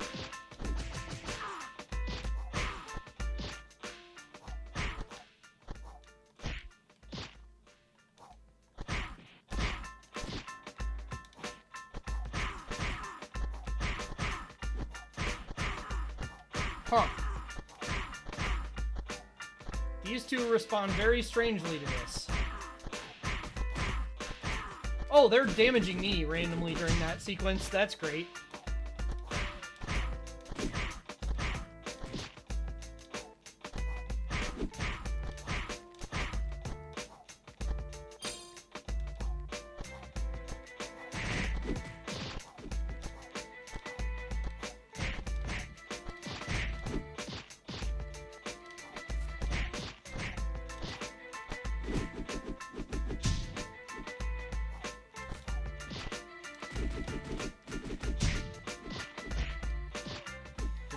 Super there, but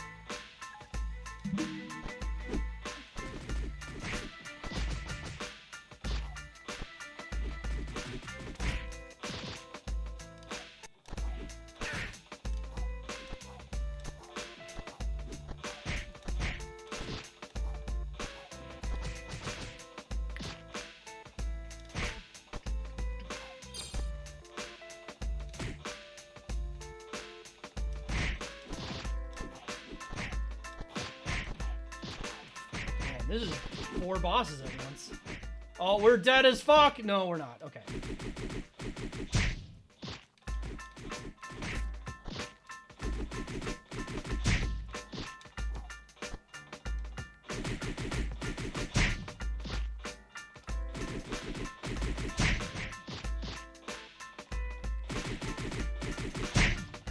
I don't even feel like that did that much damage to them. Well, I guess the one's dead? So I guess it did.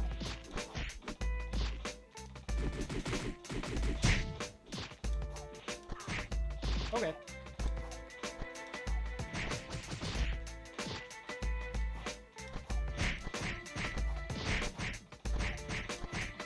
Oh, there's a low ceiling here. They're kind of bouncing weird. Interesting.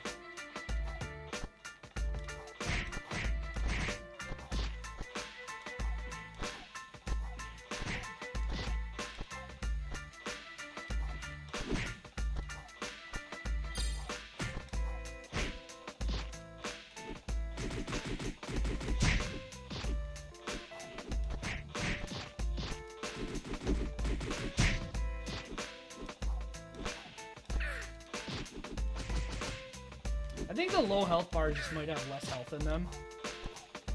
It seems like once enemies get down like below this, like to the last 2 health bars, they just suddenly die. Not the best music looping here.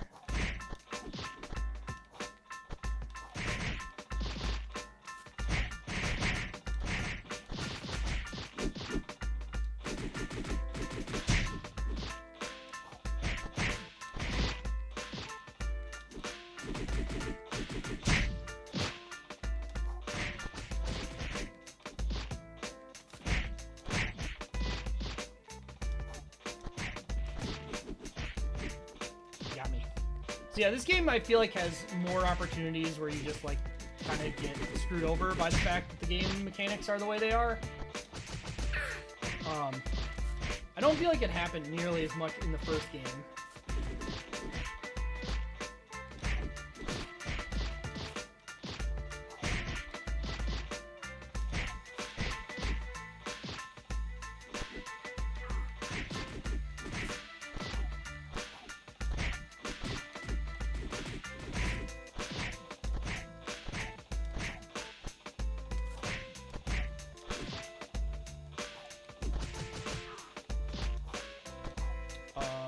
Big guy dead? Or is he just hanging out off screen somewhere?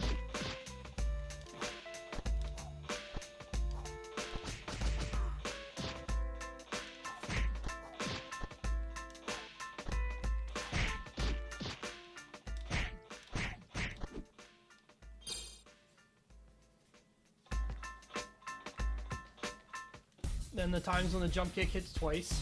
Very... Oh.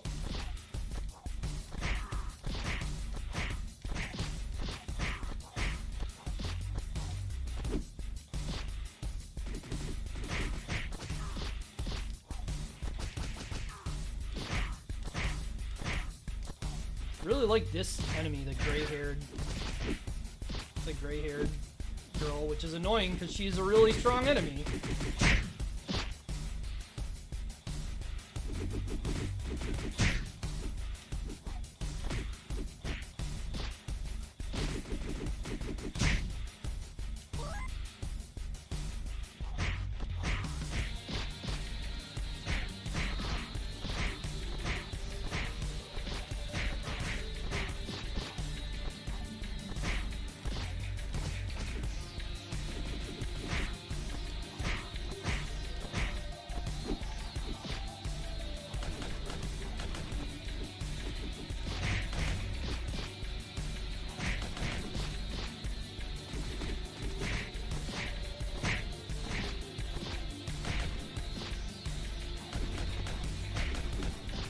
Dang, he's really good at that backdash.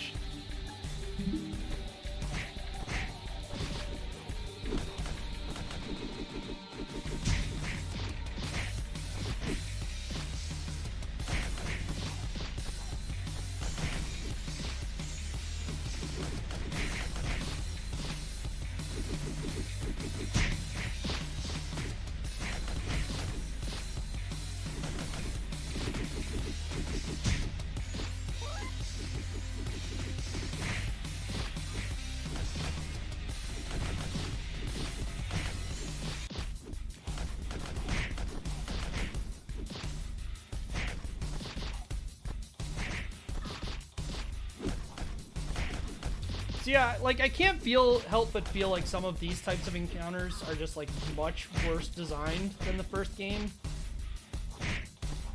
Like, I get that he wanted to make stronger enemies, but, like, these two literally standing on top of me every time I get up, and then also the boss just standing way over there shooting, and now he's dead, I guess.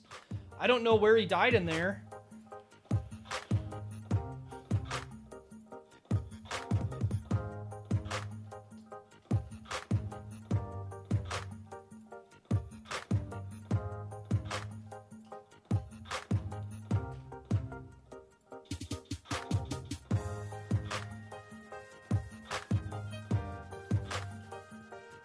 And then, yeah, cut straight to the credits before playing the ending.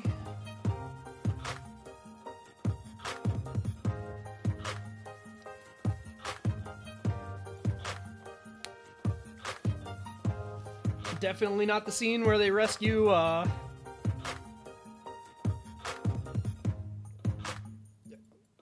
rescue Skate's brother at the end of Streets of Rage 2.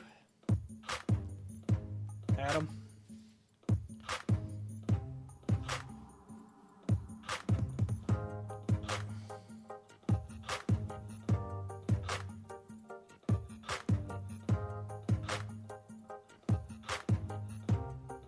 Yeah, kind of even less of an ending than the first game.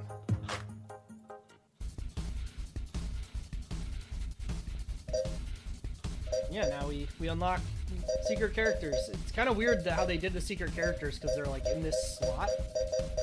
Also, it's interesting, it kicked me back to this screen. I don't know who this is. I've actually never seen this character before.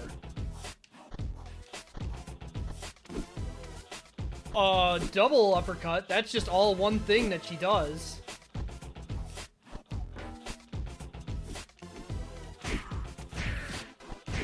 And it does a shitload of damage.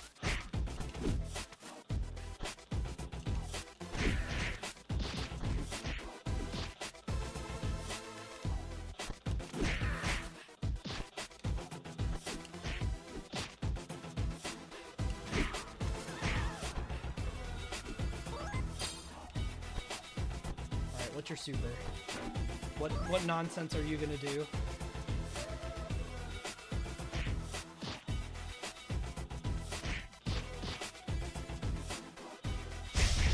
The same full screen laser nonsense, but hand instead. Okay. But she actually has like a punch animation for that.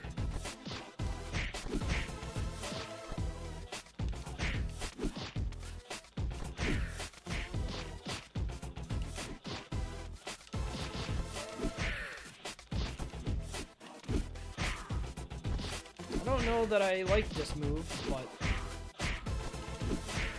guess you could just do like this instead of dash jumping. And sometimes they just die. And sometimes you shoot the laser at them and GG. Doesn't even kill that guy.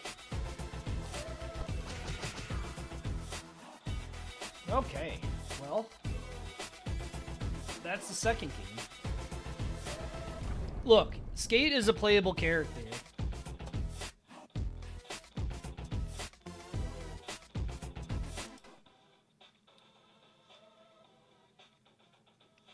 Alright, music.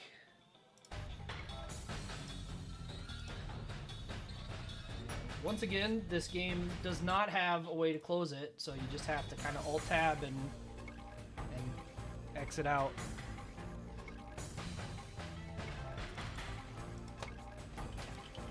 Revenge on the Streets 2.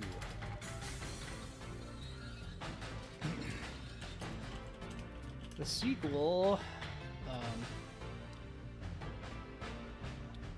tries a couple of new things from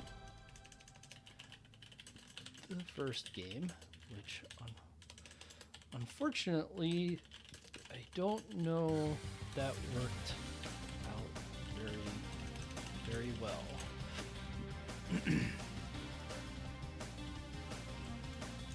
The enemies are a bit more aggressive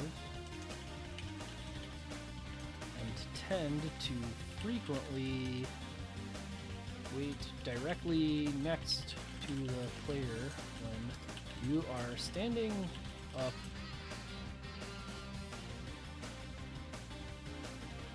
which makes the somewhat odd hit stun more apparent just due to happening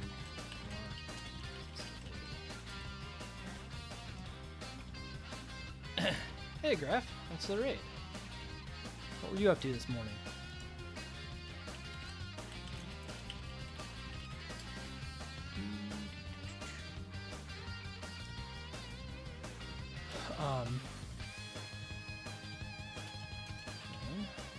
There is a definite progression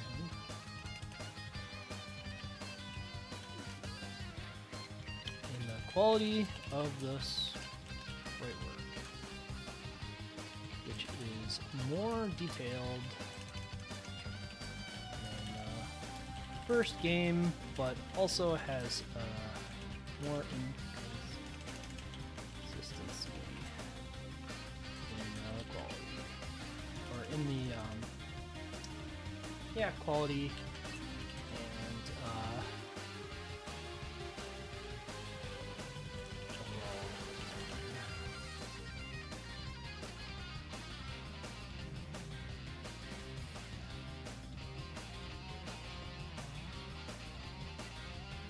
What else do I want to say about this?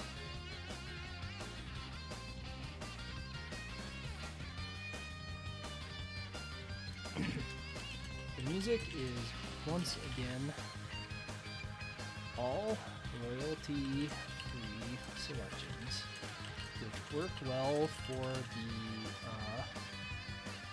environment which developer wanted to set, although this game has more issues with the selected tracks looping in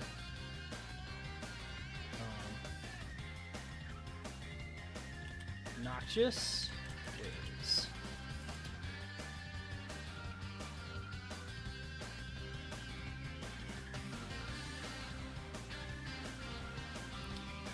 I don't think I have too much more to say. Remarkable characters continue to make for interesting side contents, even if they are a bit obviously and purposefully overpowered.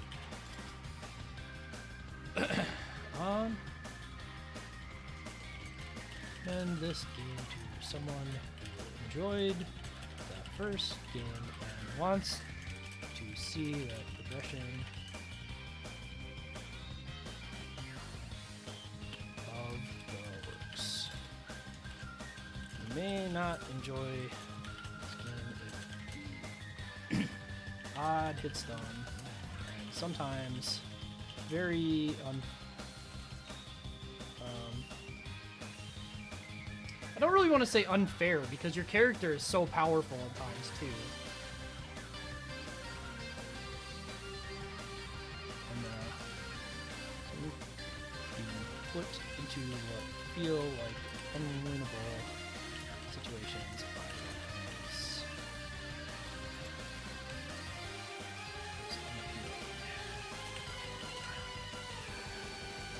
So I mean, I certainly don't feel like this game got any worse. I certainly don't feel like it got any better, really. I mean, there's some things they tried that are interesting. And I see where they were going with them and why they wanted to try them. But also, I don't feel like they worked out that great. I think this is still a C. I don't think it became an unwinnable. I actually would be closer to putting this game lower than the first game because of some of the weird situations that happen. But,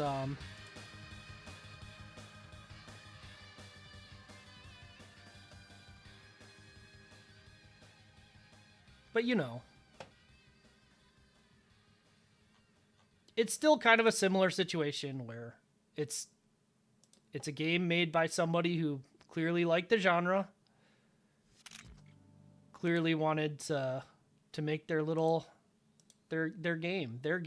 They wanted to put their heart into it.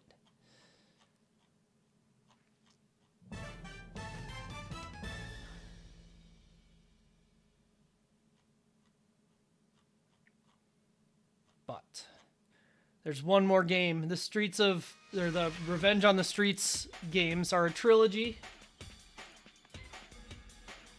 So we got one more. This game does not boot in full screen, but it does have full screen, so I'm going to have to go in here first.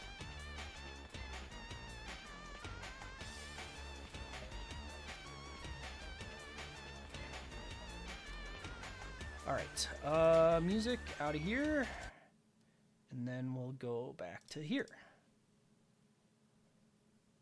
Revenge on the Streets 3, The Last Fight. Alright, let's leave this, play the intro. Hopefully it'll get there sooner or later.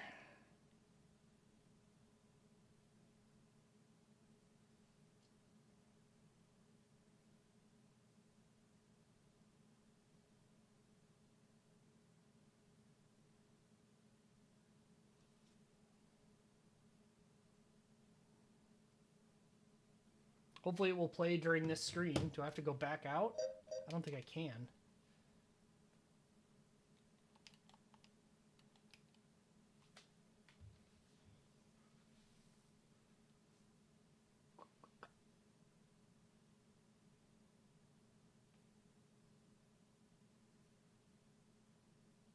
All right, hold on.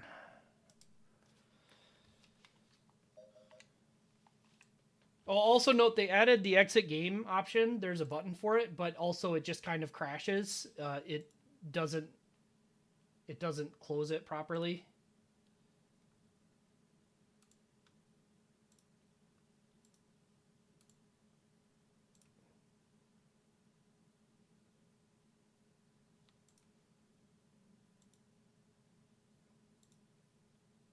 All right, well, I guess I'll just show it this way and I'll fix it after. Because I want the intro to play out.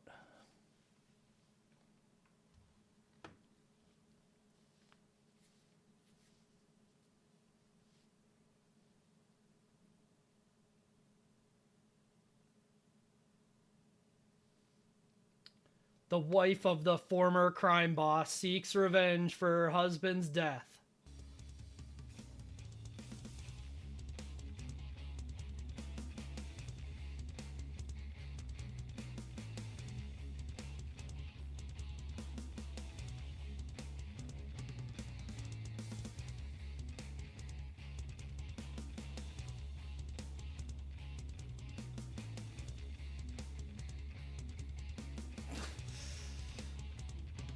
Saul, kind of an asshole.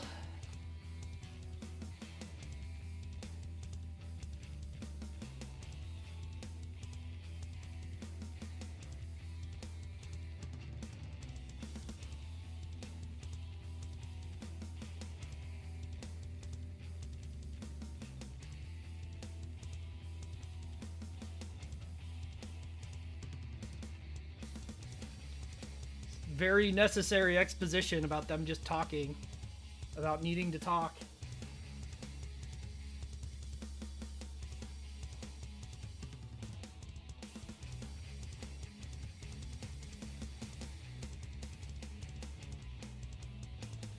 I guess I could do that while this plays.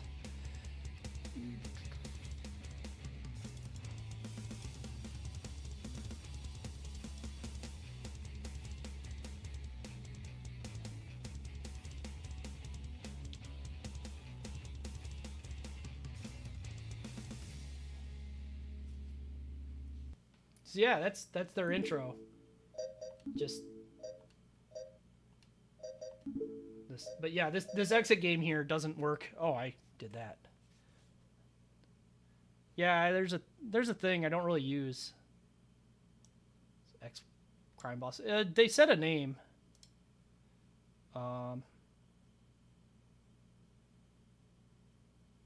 Yeah. Okay. Yeah, this is just a Family Feud.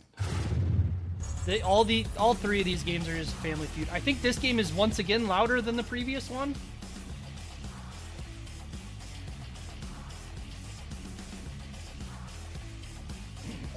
So yeah, they did this new character select screen.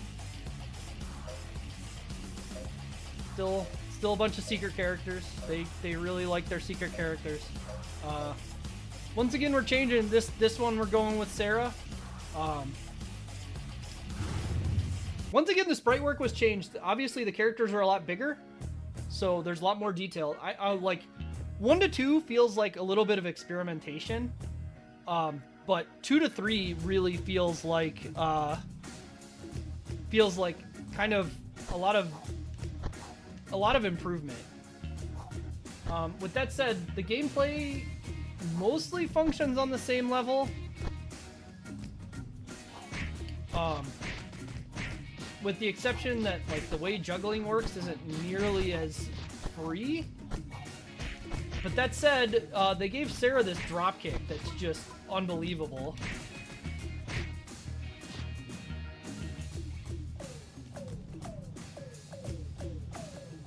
But yeah, like this is part of the reason I like this series so much, is that like this is clearly somebody that was learning and experimenting.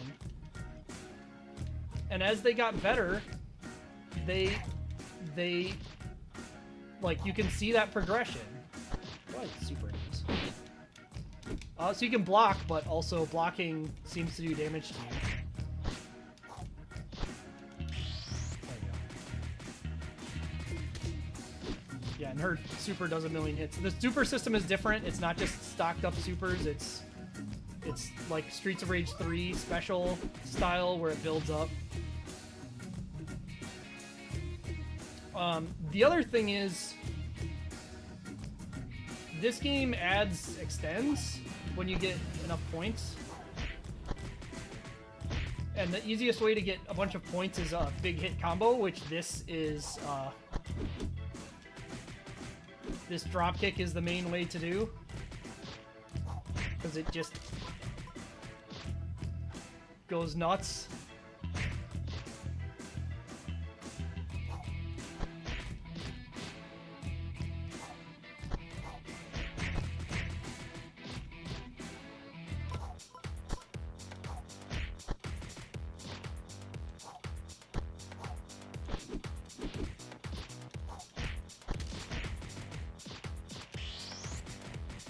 The super also does a lot of hits for free, which is nice.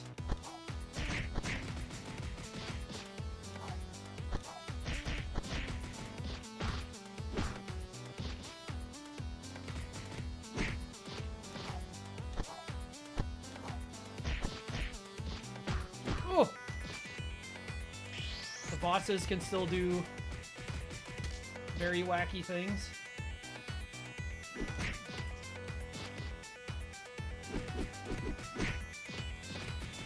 No, I didn't want to do that. I wanted to throw.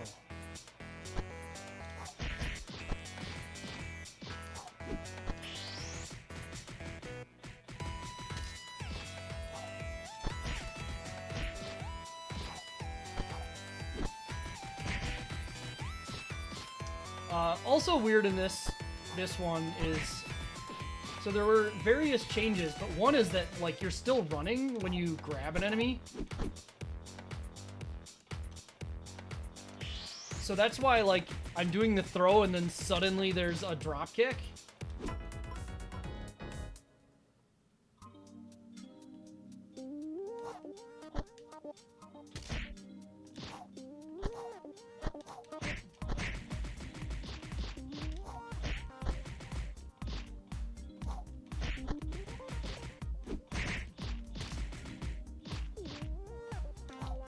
Like there's a lot.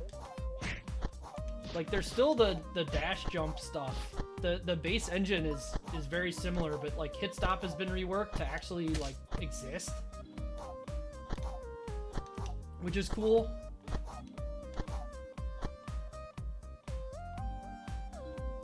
On the world's biggest road.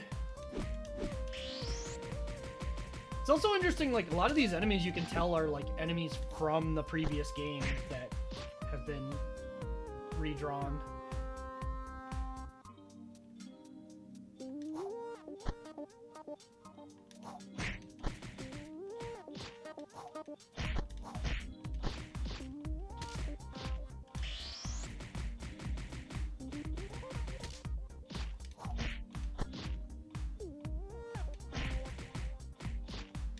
But yeah, like a lot of the really wacky combos that were just like repeated jump kicks and stuff, you don't really do those in this game. It's just a lot of like do something into the drop kick. Or at least I don't. I guess you probably could, maybe. And maybe there's some setup to do it.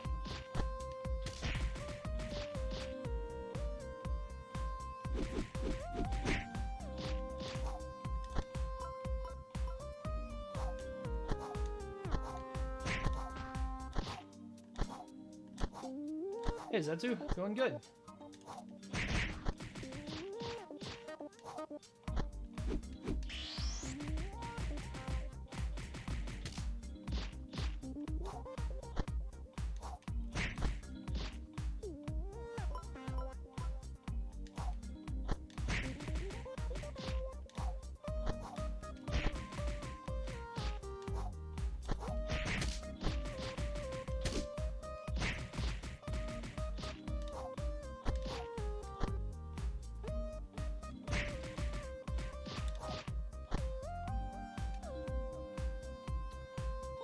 I don't know, this whole game just feels like more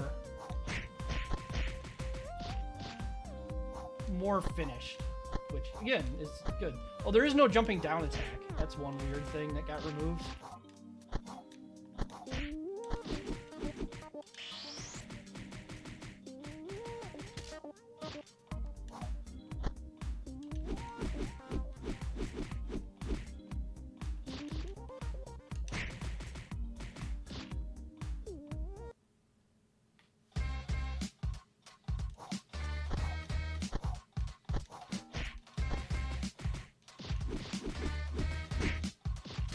I guess I should check if pause buffering still... No, he fixed it! Okay, you can't do shit during pause anymore.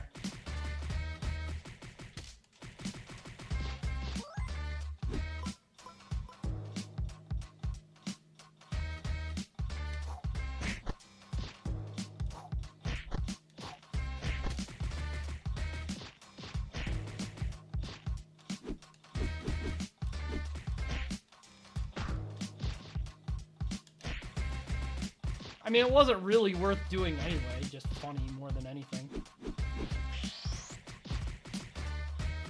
Why'd that knock her down?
This guy. He was a boss in the last game.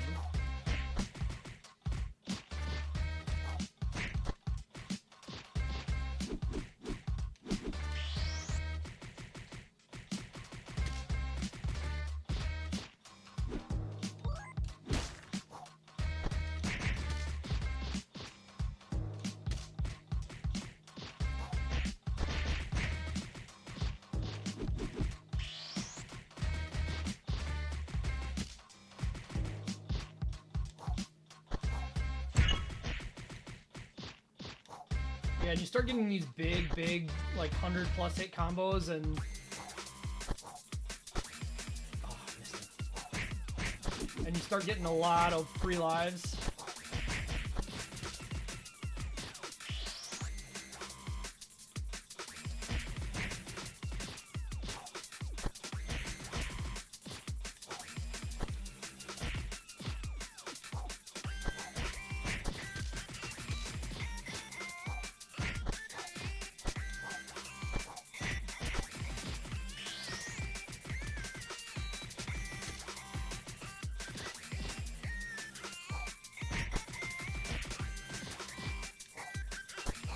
It is, like, notably harder to run in this game, I will say.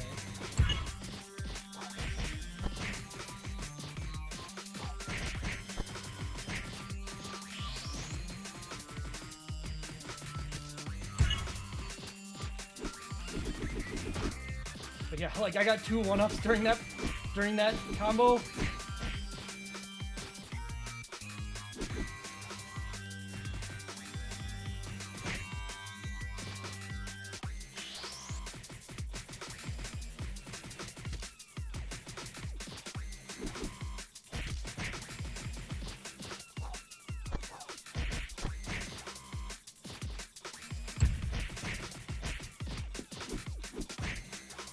Put on sunglasses.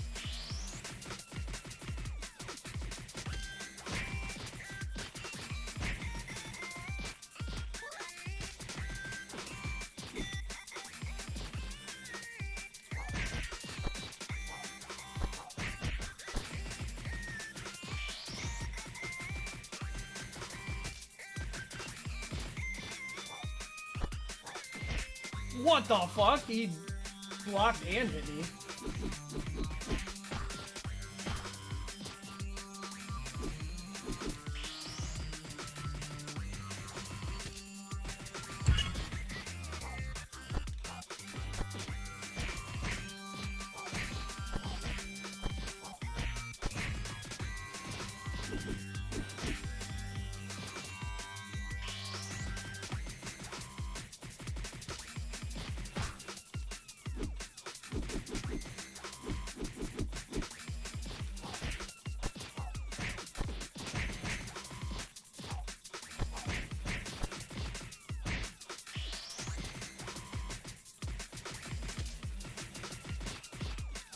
Yeah, he also like really increased the health amounts in a way that I don't love in this version or in this game. But it does lead to getting lots of extends with big combos.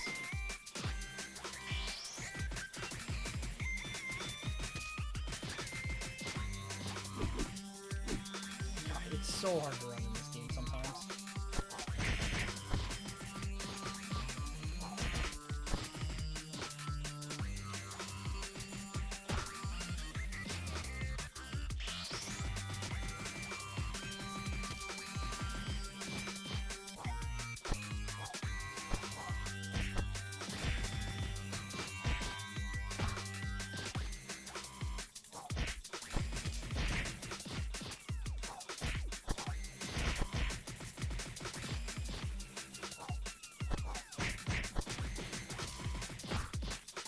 Good one. I mean, I still think I'm in a net gain for lives in this fight, right? Like, I got 3 extends.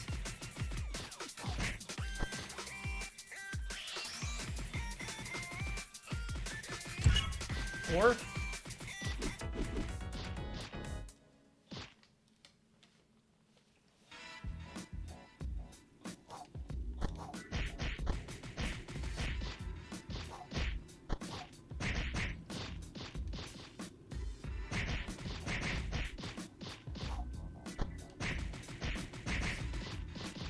God, they just put these gigantic mobs of enemies. And then you just get a drop kick into them.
It's interesting that that seems to, like, it doesn't count for the number of hits in the combo, but it also seems to extend the combo.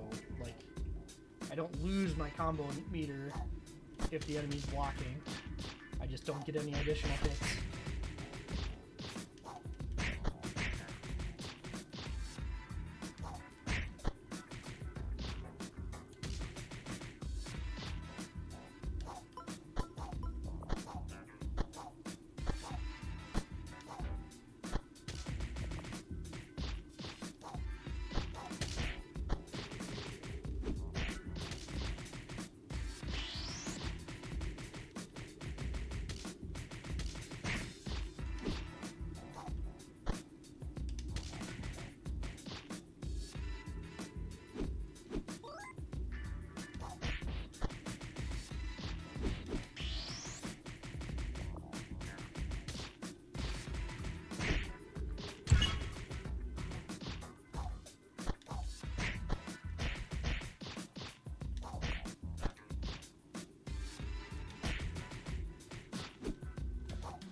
The reflection effect is nice. Nice little detail.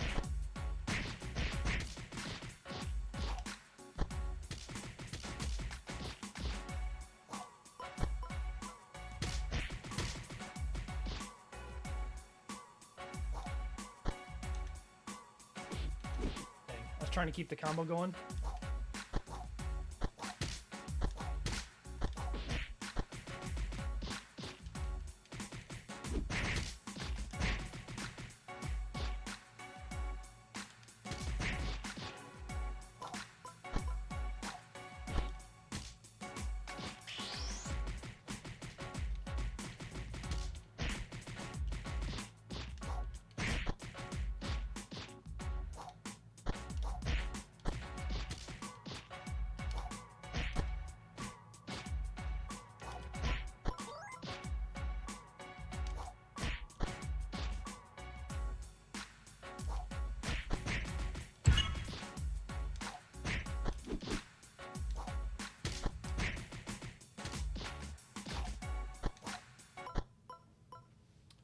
Okay.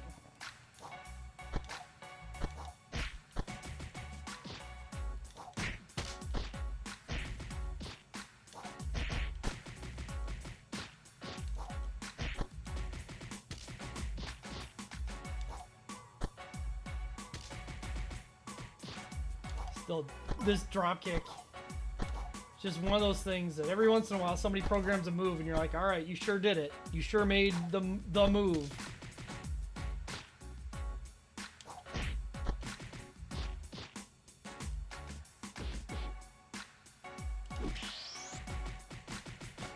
Okay.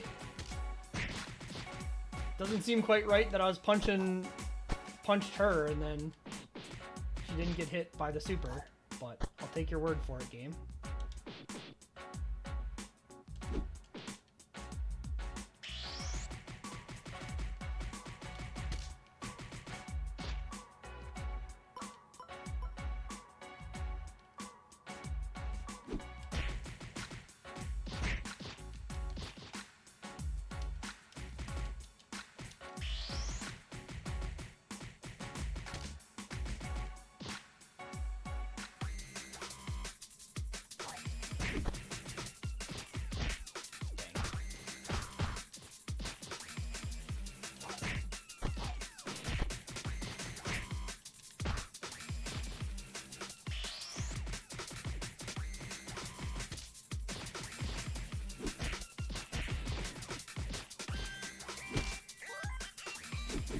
What the? Why didn't that toss her? Just turned around instead.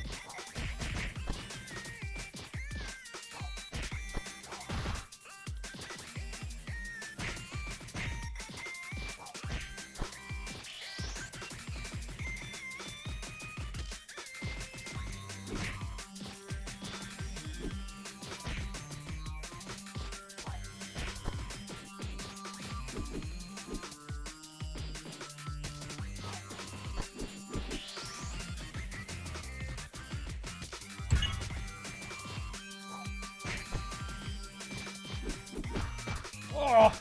Oh! Oh!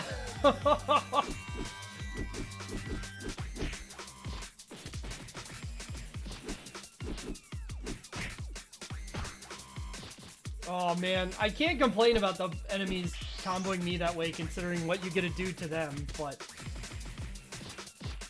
doesn't mean it feels good, you know?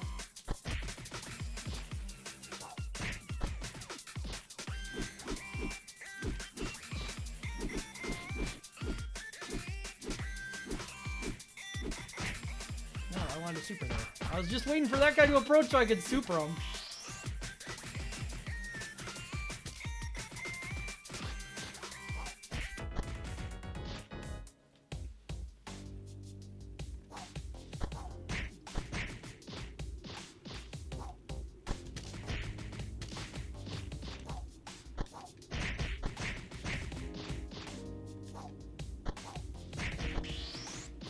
Oh, that was not... That's not how that move works.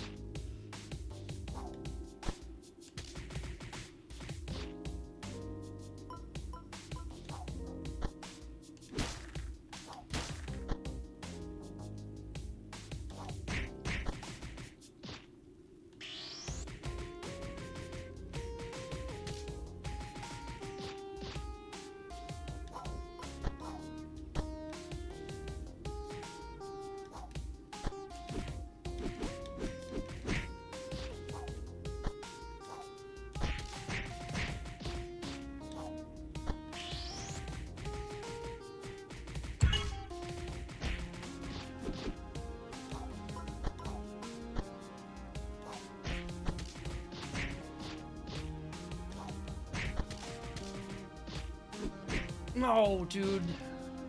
I had a big combo.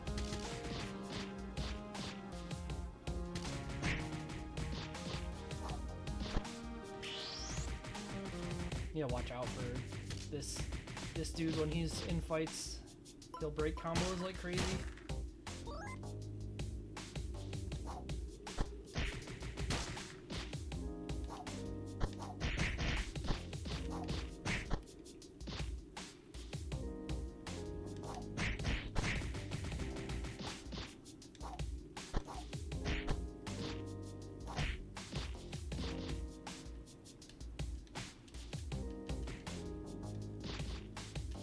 I don't know if there's a good way for me to break when I'm throwing them.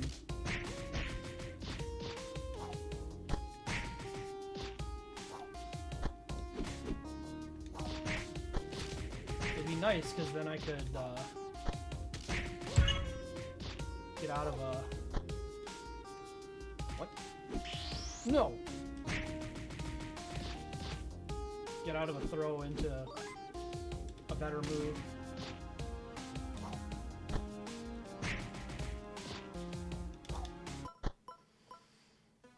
Okay.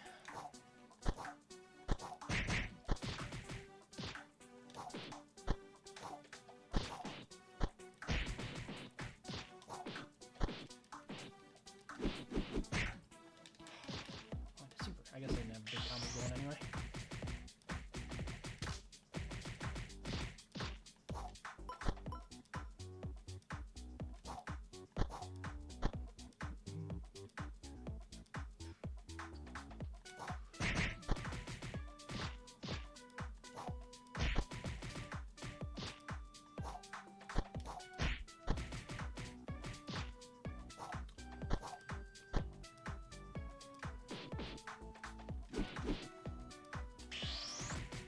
It's weird that all 3 games in this series have a different input for doing super. Given this game's is only 1 button different from the previous, but...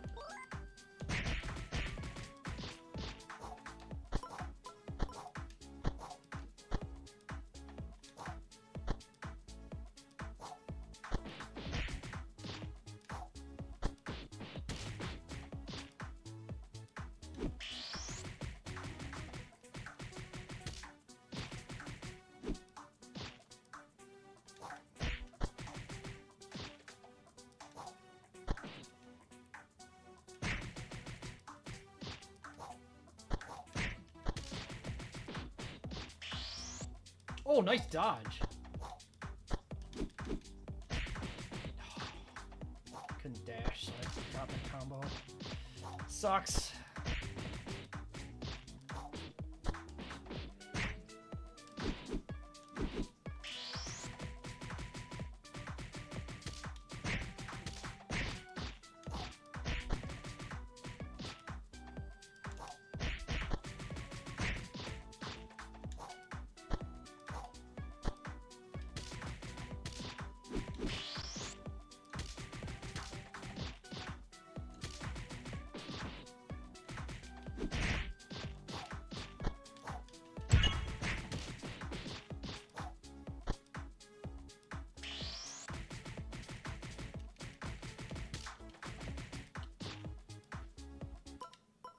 Cool.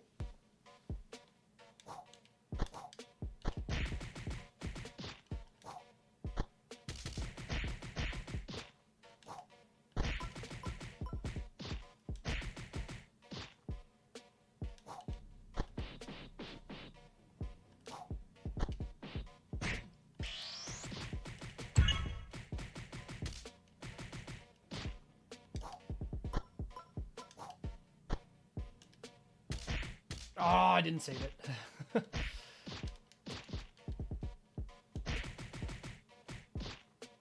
Trying to conserve the combo between fights is fun, but also feels like a fool's errand a lot of the time.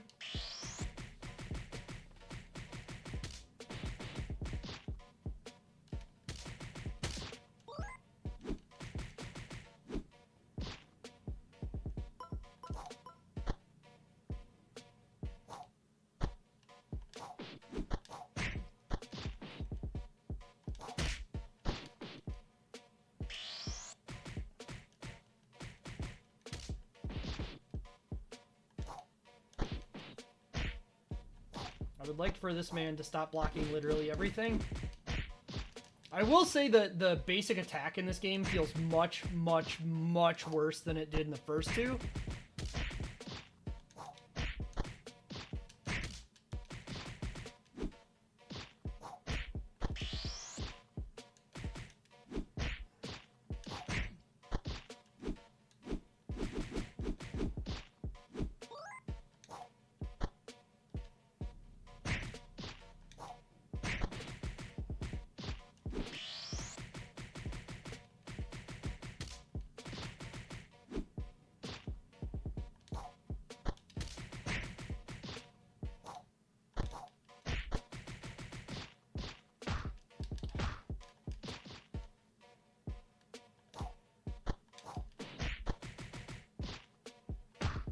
I hit super.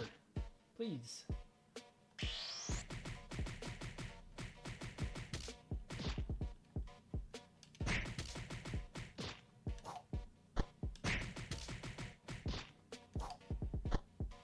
Can't say I'm a big fan of this track.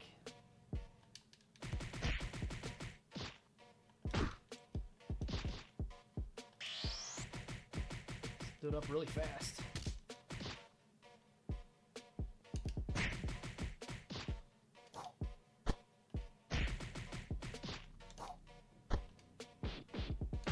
Jeez.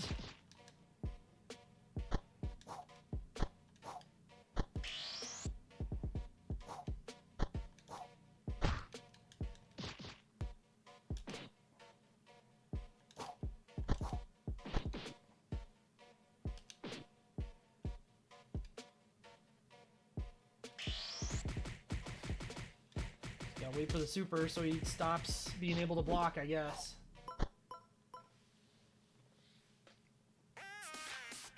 Oh, look at this spotlight.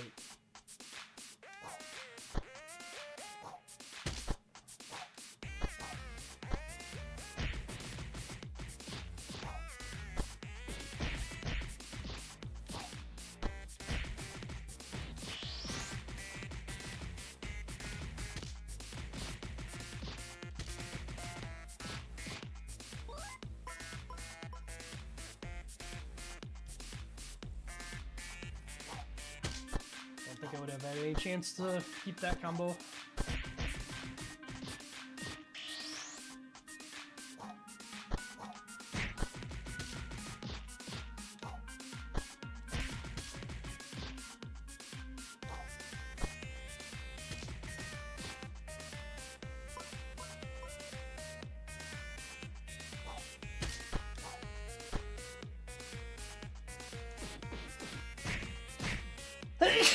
Oh, excuse me.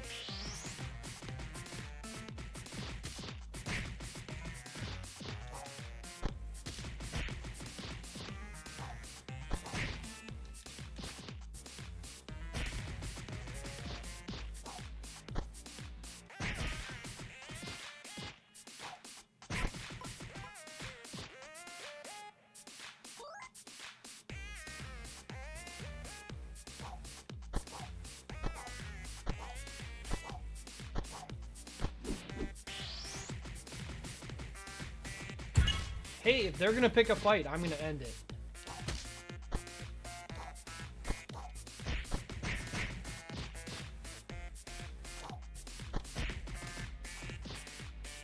If they didn't want to fight, they should just hang back.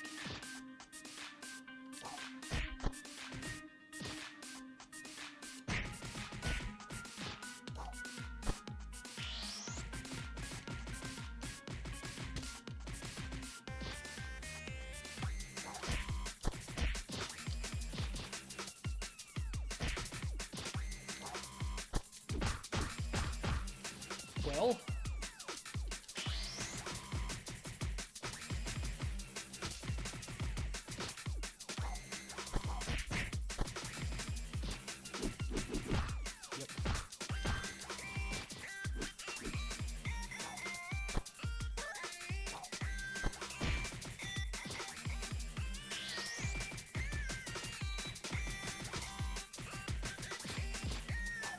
no, I want to dash. This game's dashing is so much harder than the first two games for some reason.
Stage 5. This game feels a lot longer than the other two. Not 100% sure if it actually is, or if that's just my gut check.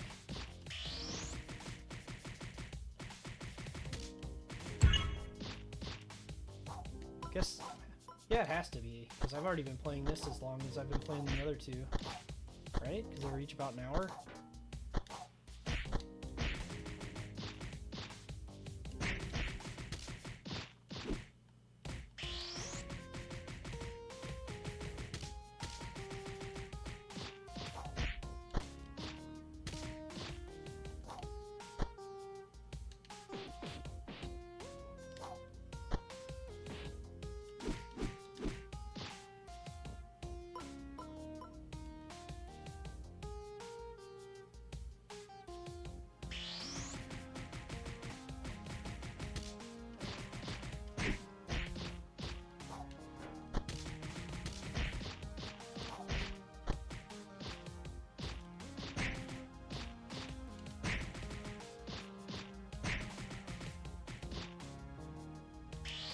No.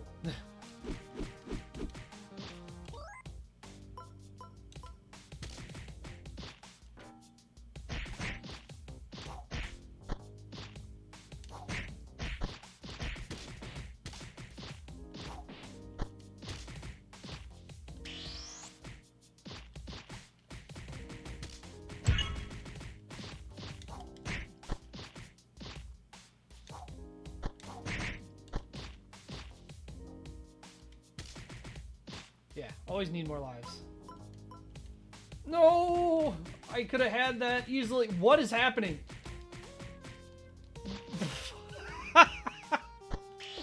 Well, they got me in the infinite, I guess.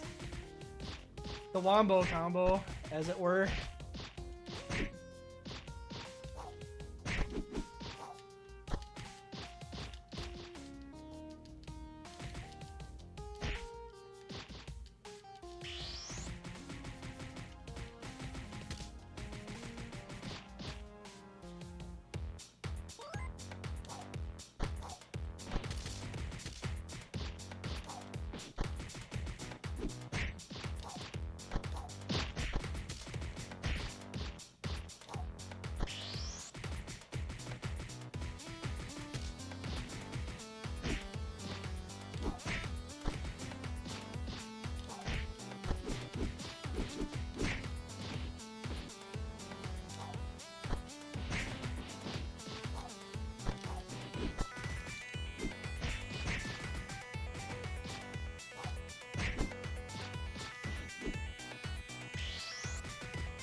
Oh, does that not work on him? Love the football tackle.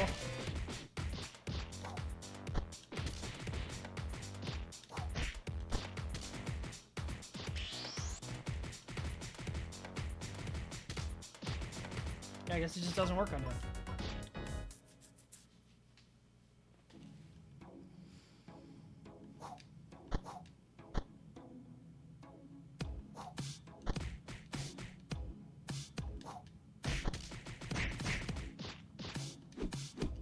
Come on, dash.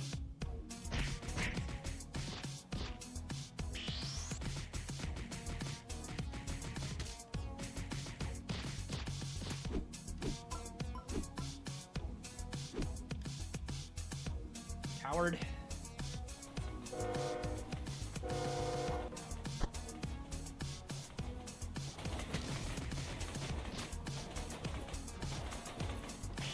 Oh, they can walk just blatantly off screen. That's cool.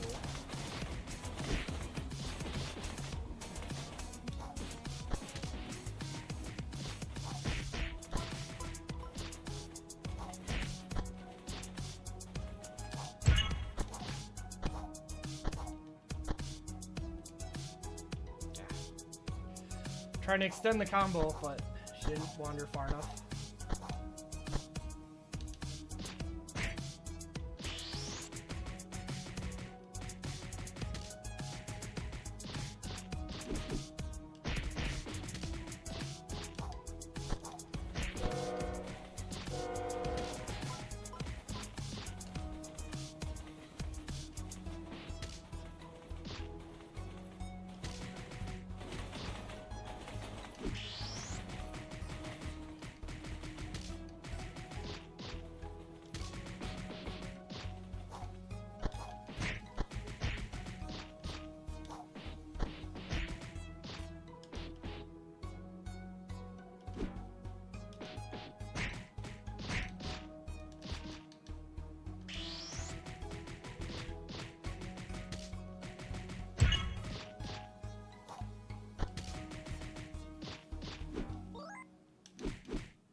Didn't hit her, huh? Oh, you... okay. Where will let her be?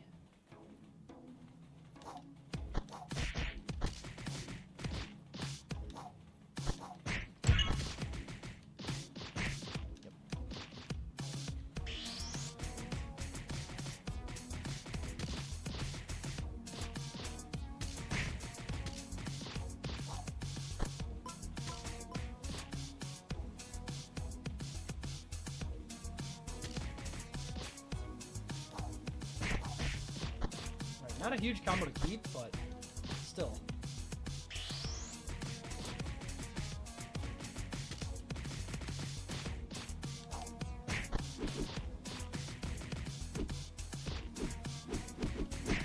Sometimes it's more about the principle of the thing, you know?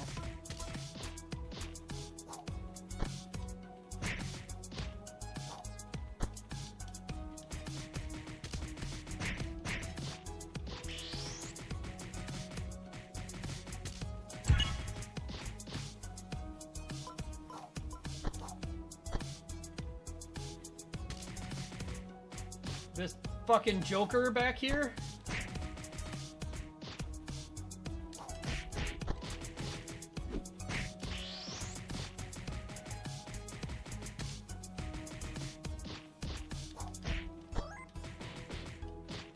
Kept my run through picking up that food.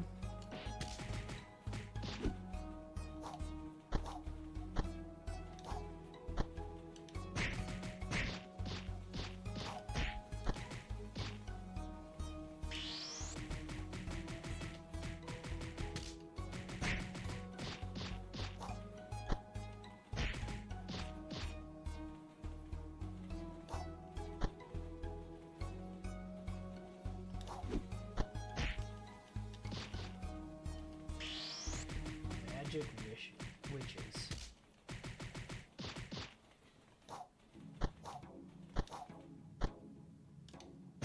These enemies are spawning like in exactly such a way that I've dropped the combo over and over again.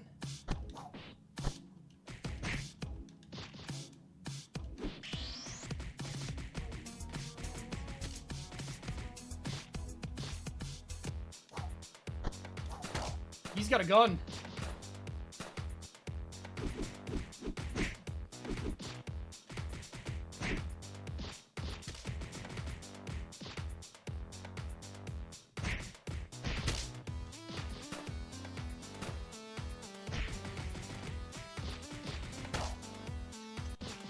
Afraid to use it either.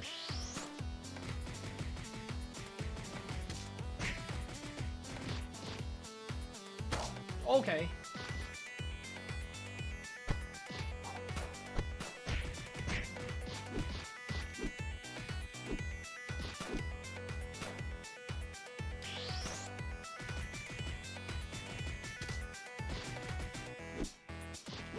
compare invincibility frames.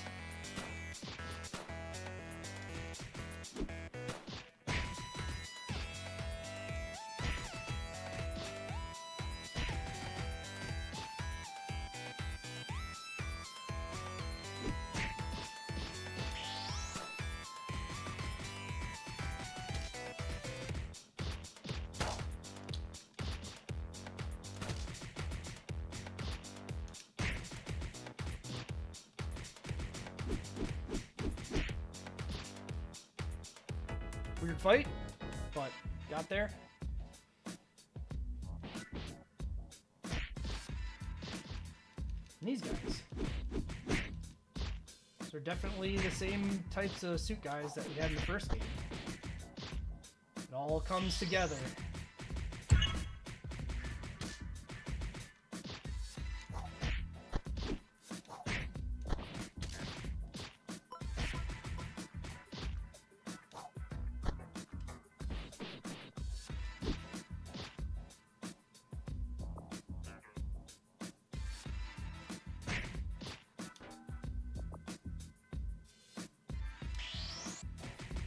Okay.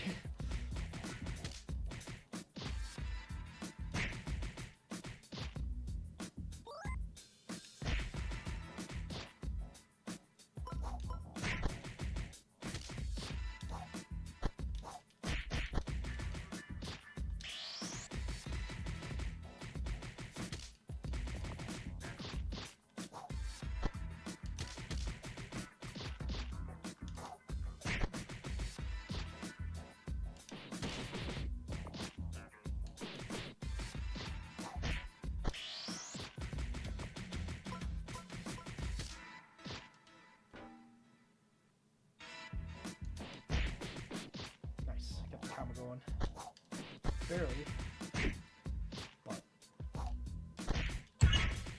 just needs to keep up. Doesn't need to be good. Oh, well, there we go.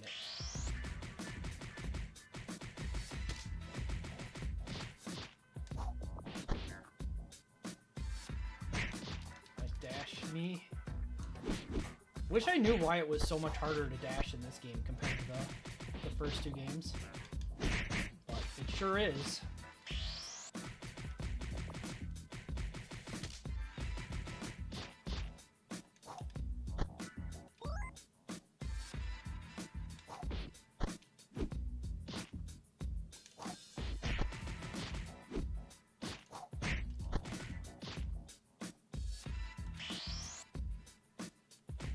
What?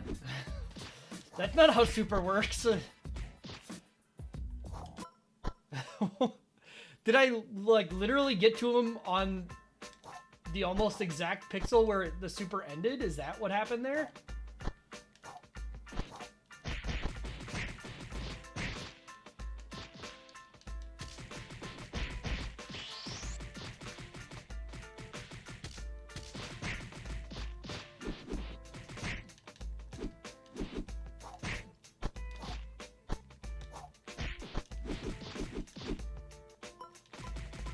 Sea Viper ass hair right there.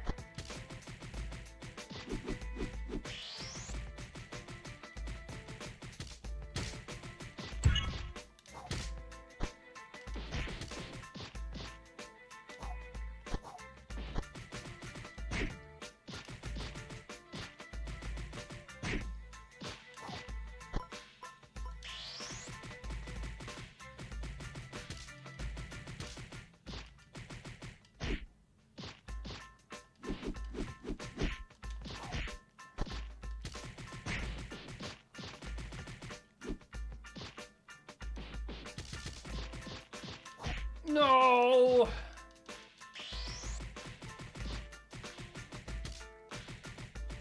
You start, like, especially at, like, 200 or so combo, you just start getting so many points towards lives. It's very funny.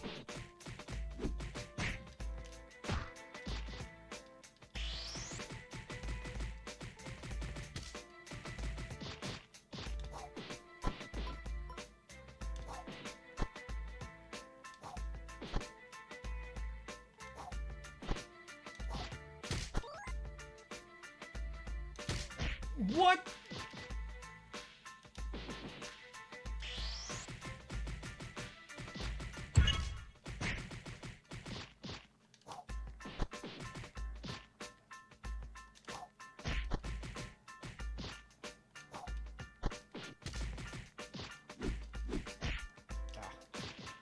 Yeah, punching, the basic punch feels so much worse in this game.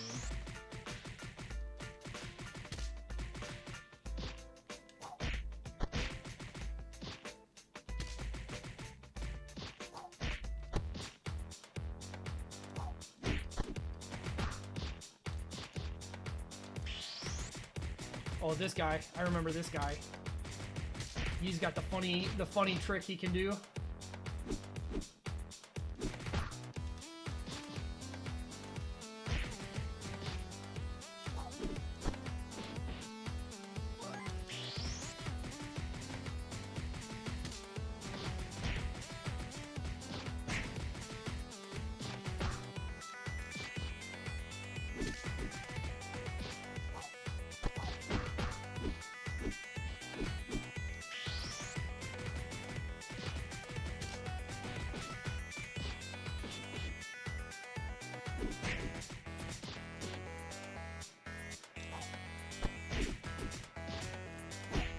God.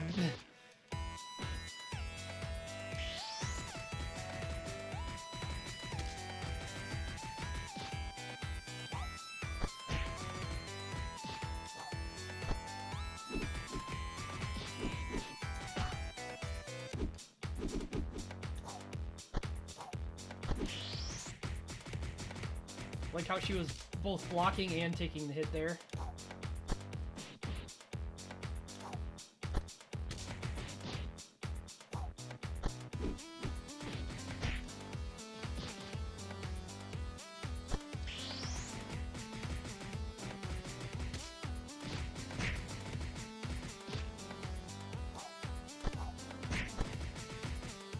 Cool. All right. I believe this is the last stage once again. I think all 3 games end on stage 8. Certainly is the same setup.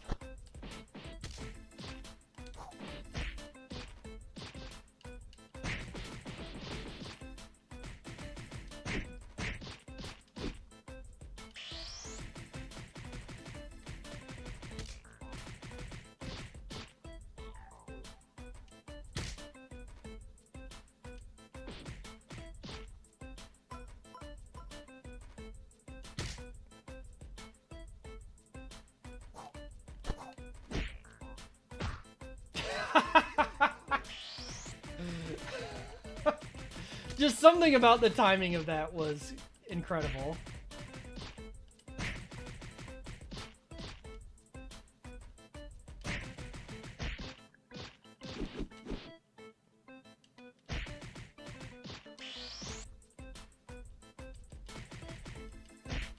What?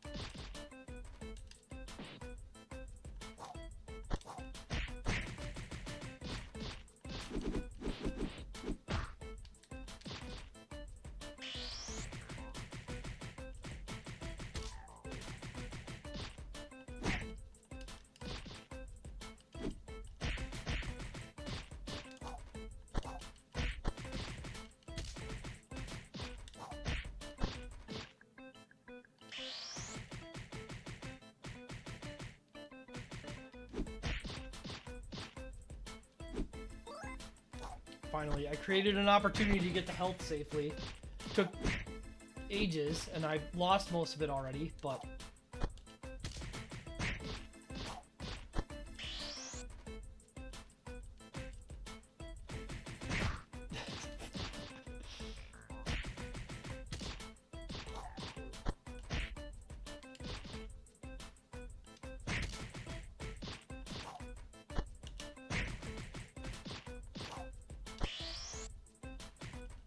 Oh, good dash. Good dash.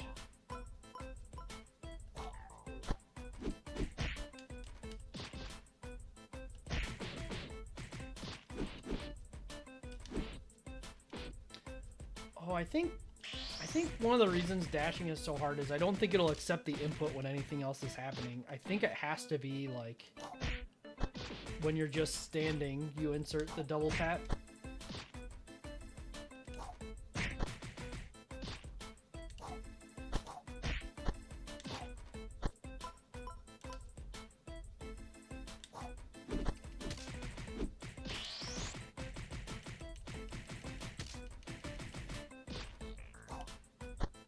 Notably, they did not give me a health refill between the two boss fights here.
Yeah, Ghost Pilot. This whole series balance is pretty silly.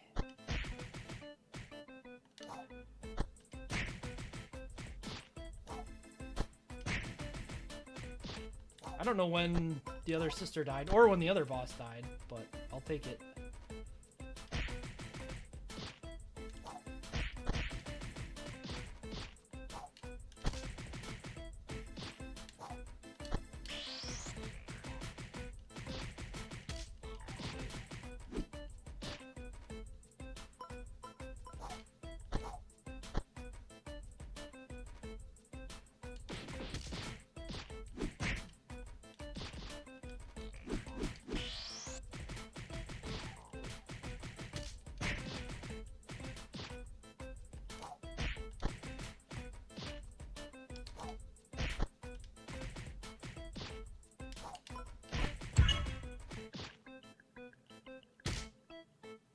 There we go, Ash. I fixed it.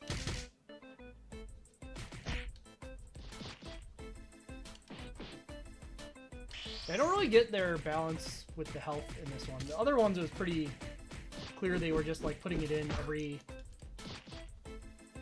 like basically every other fight. This game, it just feels like kind of random. There'll be screens with two.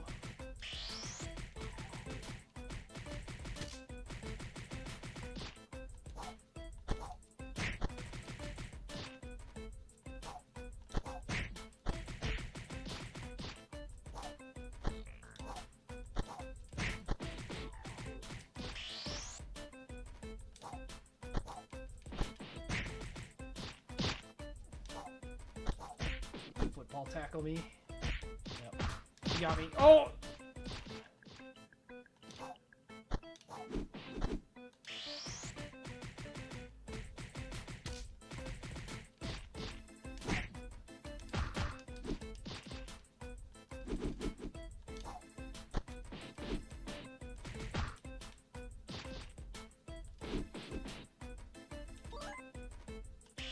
I love that they put this boss in with the shirt that has text on it, and both times he spawns in the direction that makes the text backwards. Like, obviously sprite mirroring is fine, like whatever, it's not a big deal, but it's just funny to me that you'd put that direction forward, you know?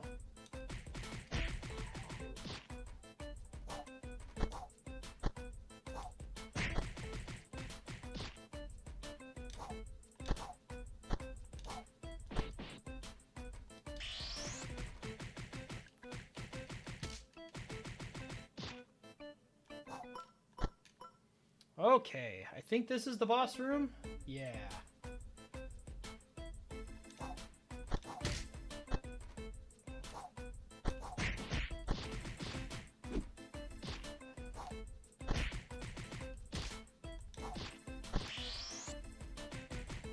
Okay. Don't really agree, but it's what happened.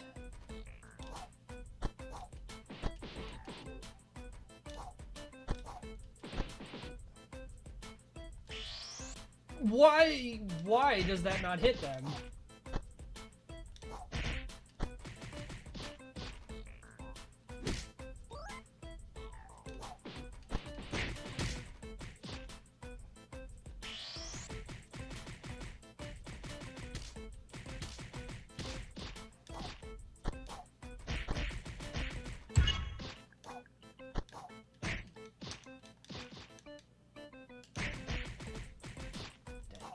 Really wanted to get to like a 200 combo.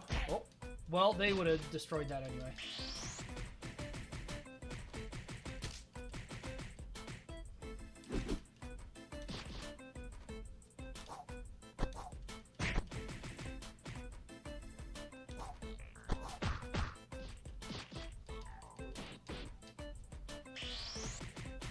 So one thing I'll say about 3 compared to the first 2 also is there's so many enemies that block. And because of how the supers work in this, it means you spend a lot of time just like waiting for super to come off cooldown so that you can actually hit the enemies.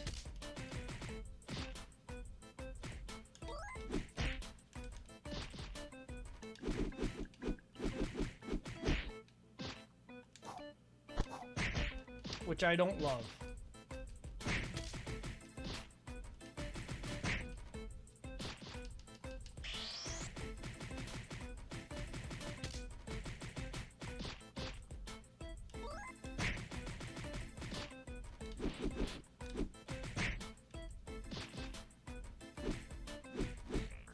And your attacks, like, if you just do an attack and, like, don't follow it up, you have so much delay after it.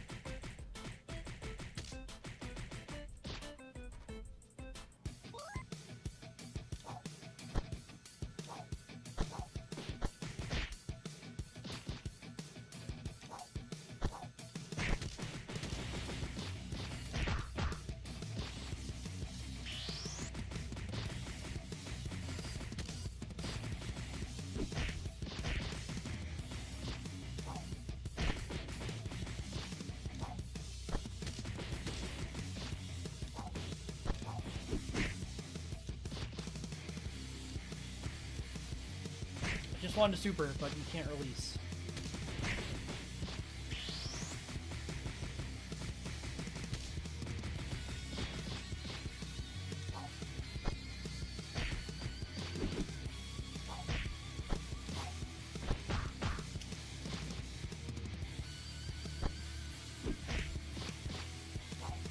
They block while in hit stun?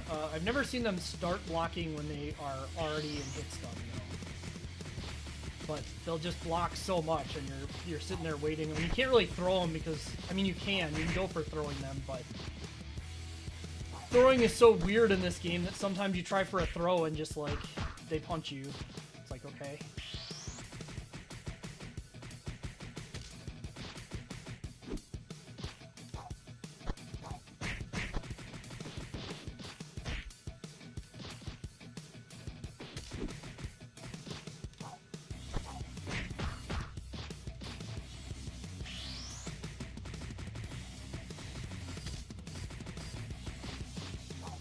I'd love to figure out more about what this boss is doing, but she's constantly surrounded by guys, so, like, good luck figuring it out. It's weird, like, some of the conventional beat-em-up stuff that the first game didn't do, and I really like this 2 and 3 start doing.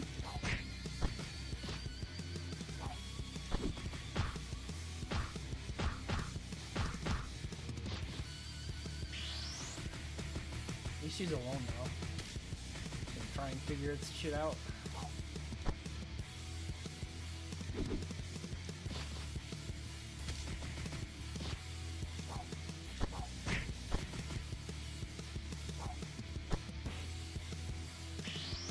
But even then, there's still a lot of just wait for the super, do 2 health bars. Pretty sure optimal strategy would probably just be like run away. Because yeah, she doesn't even chase me fast.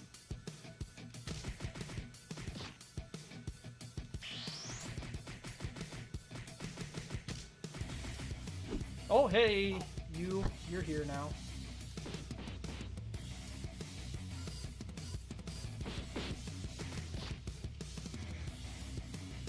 But yeah, if I just kind of walk away from them, they just tail me slowly.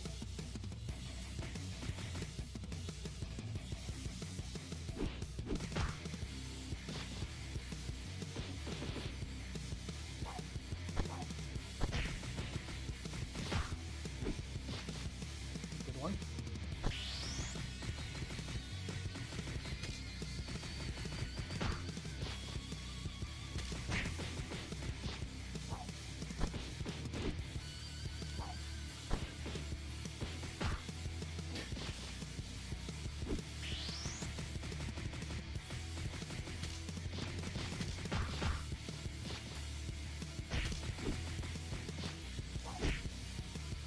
God. The just stand up punching.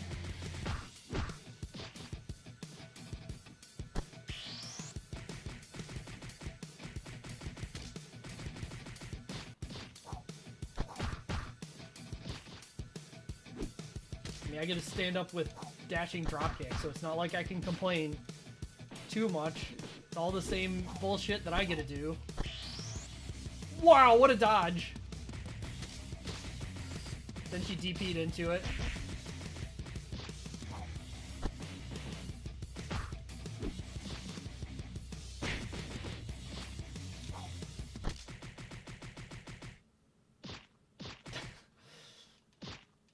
I'm pretty sure the dropkick did extra hits there because of the slow-mo, which is funny.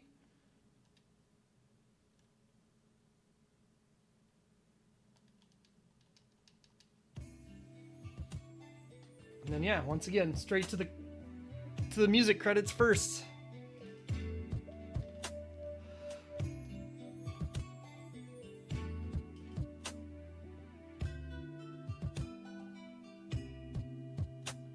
Ugh.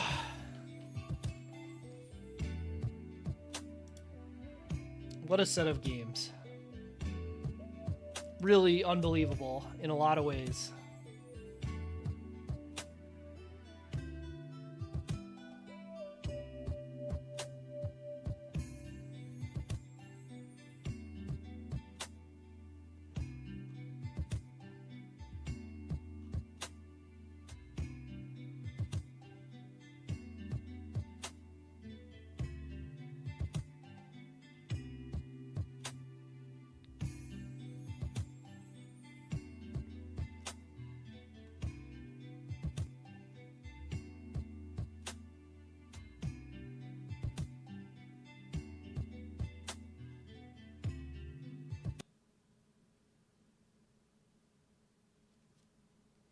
And yeah, the ending's even less. It feels more incomplete in that way.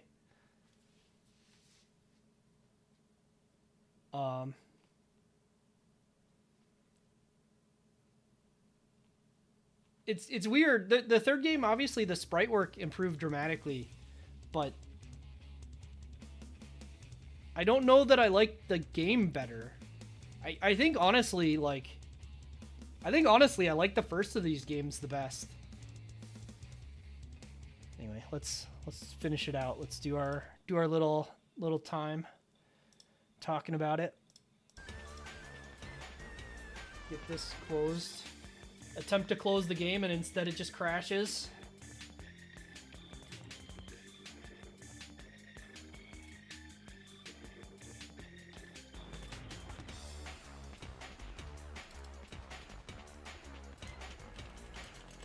Streets 3.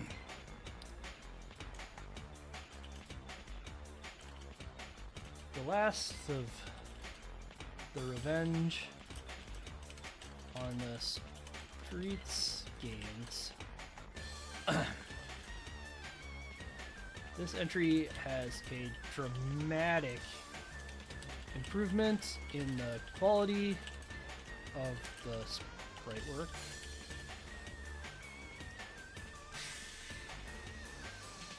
Including enlarging them to allow for significantly more detail. While the basic engine appears to be the same, the hit stun has been reworked to feel much more like a traditional beat 'em up,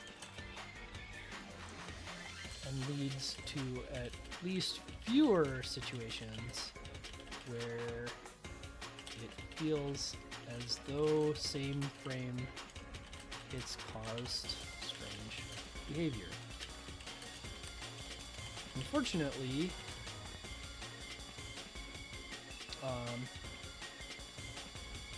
the larger sprites have led to fewer unique enemy types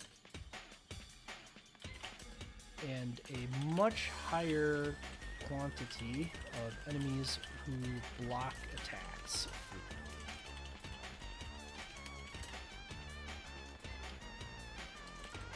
The enemy, and especially boss HP values are also dramatically higher than the previous two games, which I feel makes for a more tedious experience. The royalty free music continues. Continues to serve the game well and are better.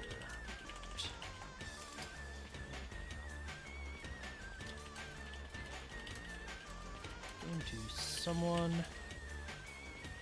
who wanted to continue to see the development of a small dev working out the details of the genre. May not enjoy this game if the very frequent enemy blocking or high boss HP totals.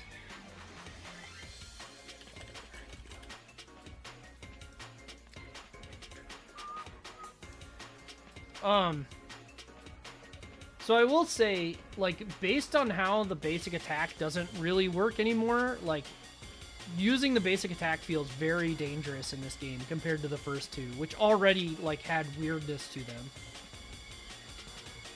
The Revenge of the Streets 3, I feel like, requires a much more specific type of playstyle, similar to what I was doing, where you're playing safe and using a lot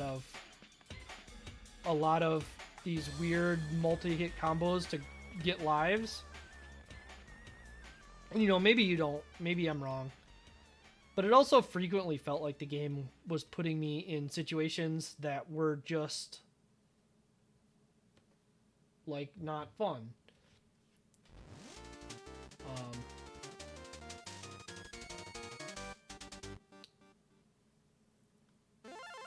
The super system also I find kind of annoying.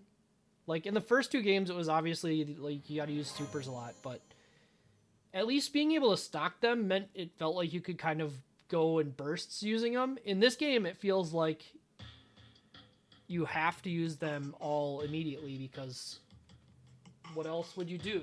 You get infinite super meter back by walking away. Like, the one boss I was able to just walk away from, and I ended up with more super meter, and it's like, okay, like, why wouldn't I just do that then? Oh, also, I forgot to show secret characters. I should look at them quick.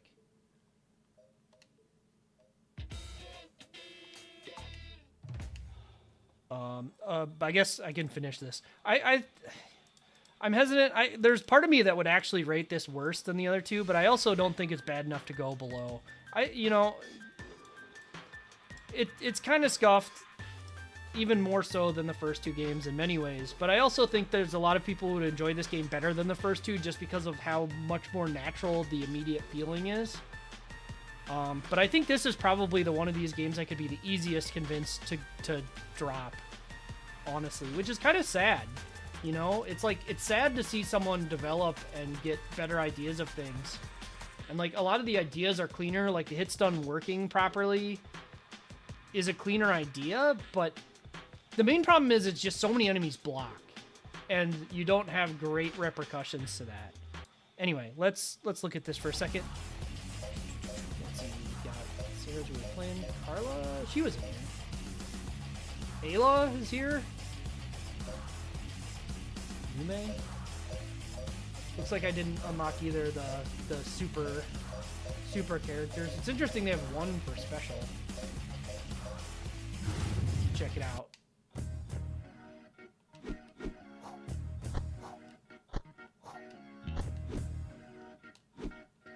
Out kicks? That seems like you would be able to easily do that. But can you actually juggle them?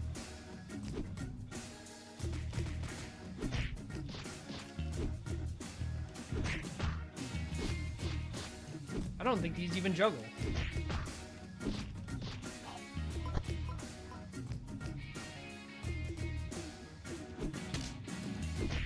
I guess they do, just very weirdly.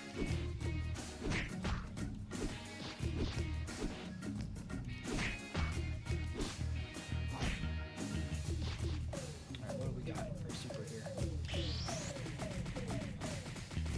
Just also the Rambu.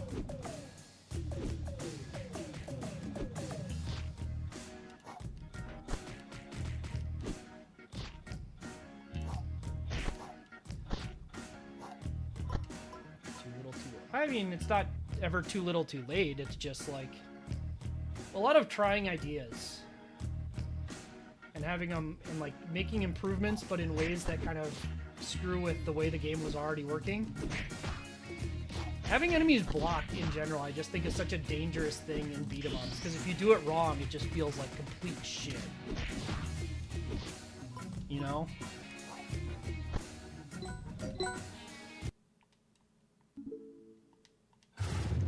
Actually do this quickly in this game.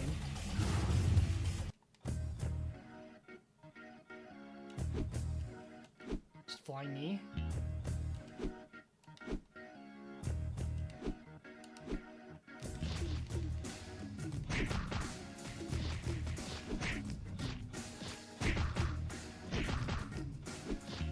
Now this is a fucked up move.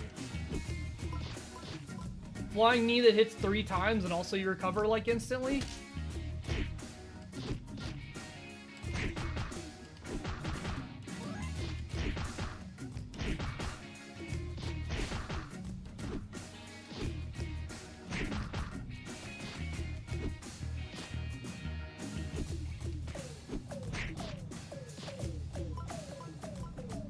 Its biggest problem is it kills too fast, so you don't get to grind lives.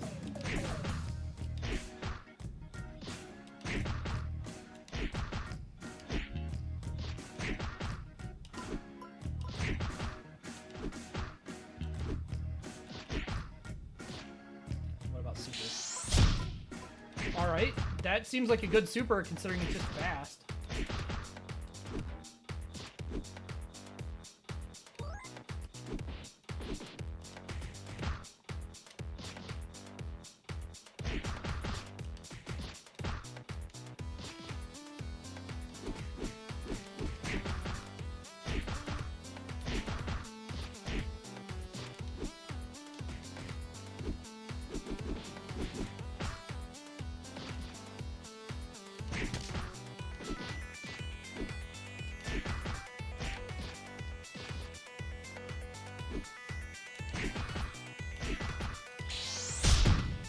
Yep.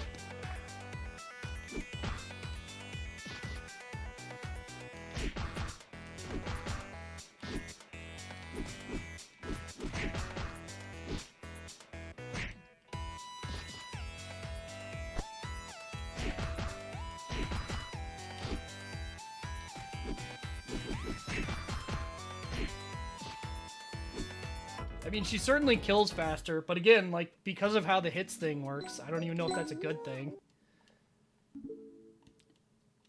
Once you started fighting enemies that block like crazy, I don't know how you'd ever make progress. Get the uppercut.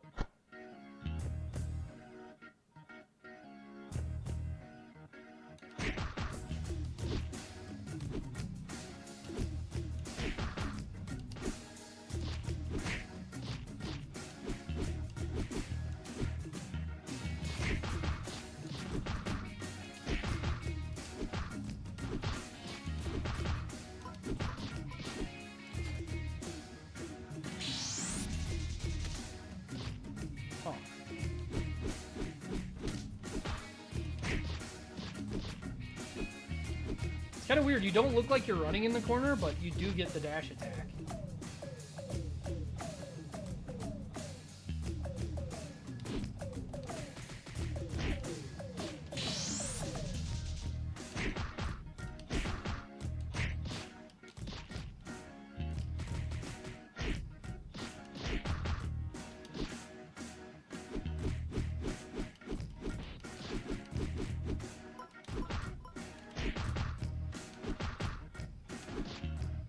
There's some sort of dead body infinite protection.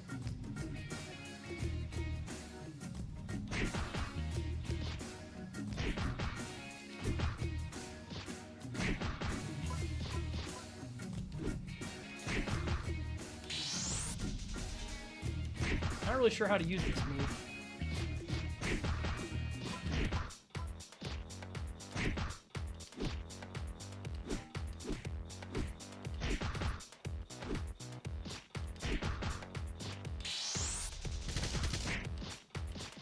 Didn't really even do that much damage, all things considered.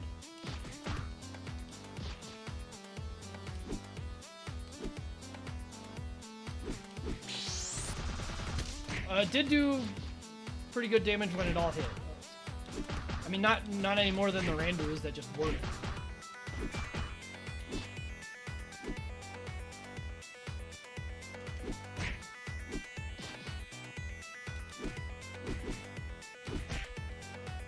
So hard to dash.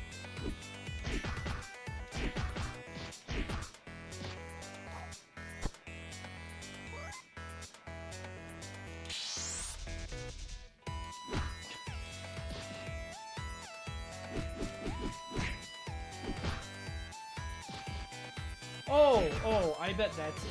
I bet.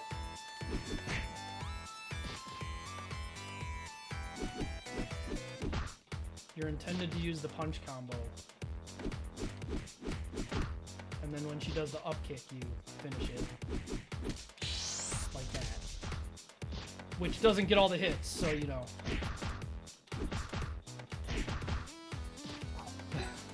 So whatever. Fuck that. Character balance is definitely not the strength of these games.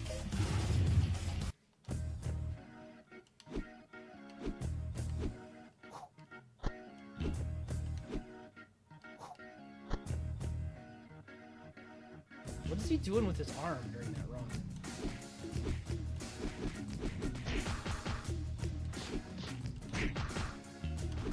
He really liked these like triple hit uppercut style moves in this game.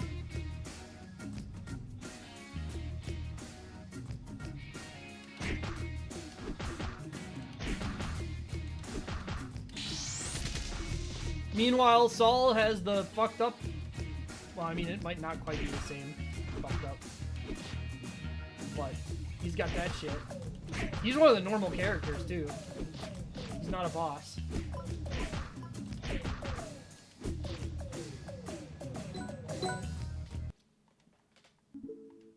Don't need to see all the details. I would have gone through and done this on the other games, but you can't just go back to title screen. Oh dear, that's a lot of kicks that I don't necessarily want. Oh! Actually, that seems quite good.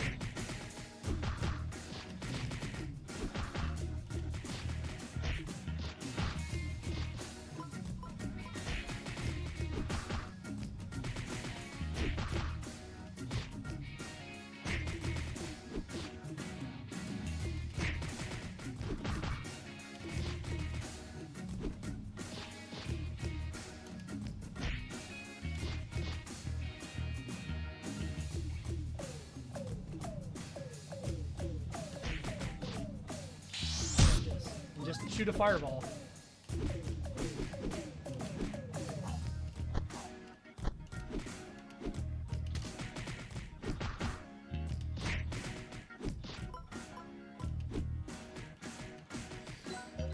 Okay.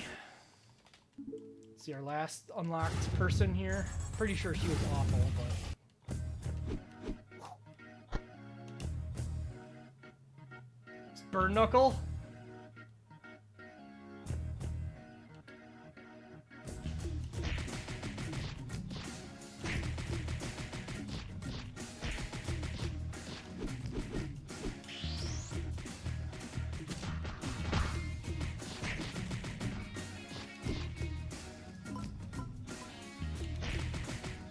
Doesn't do any damage.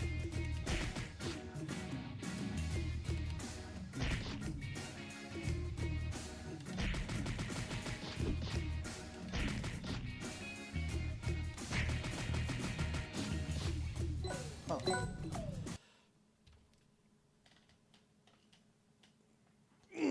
All right. Well, we've got one thing left to do. So sooner or later, I have to bite the bullet on some things. I gave a number for that, right? Yeah, okay. Sooner or later, I have to bite the bullet on some things. And this is one of those times. So, one of these three horrid console or computerized game systems has to happen sooner or later. Actually, all three of them have to happen sooner or later. So one of them's going to be next week, assuming I can get it working. One of the tricks with these is that getting these working is kind of annoying. And I have not guaranteed, like I did not make sure that I could make these work yet. So if I can't get it working in the next week, I might have to do something else. But, you know, if I don't put it in, then it'll just never happen.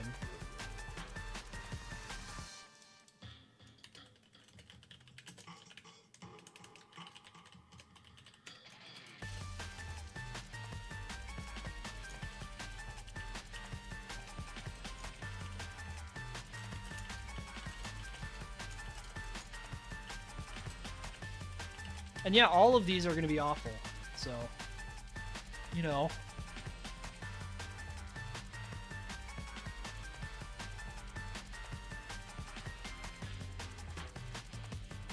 It's gonna be a time. Not a good time, but a time.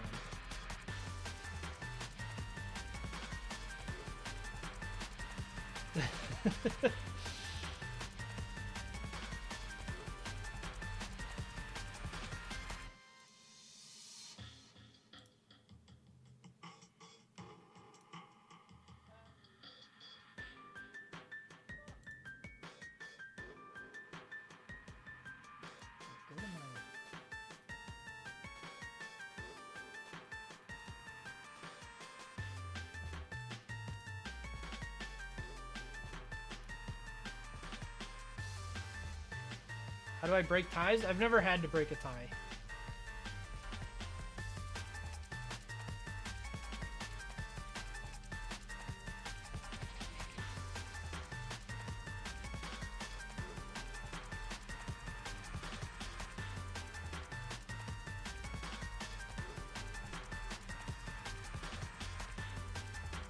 So I don't have a good answer for you.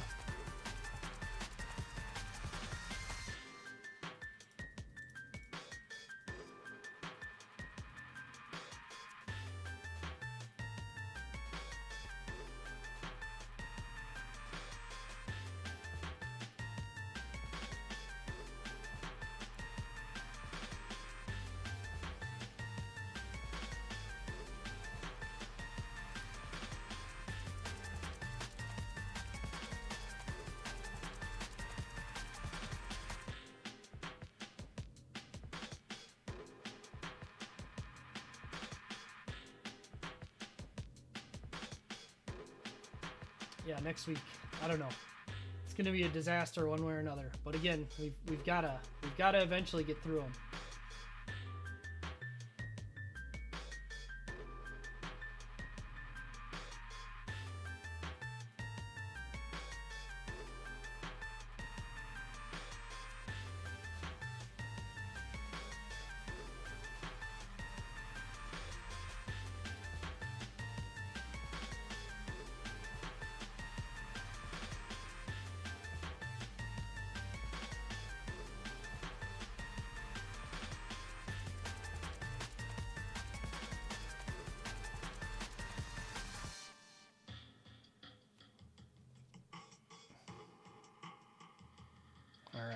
What's it gonna be? Key results. The ZX Spectrum with a commanding lead. Well, I'd say I'm sorry, but you've done this to yourselves. Sort of.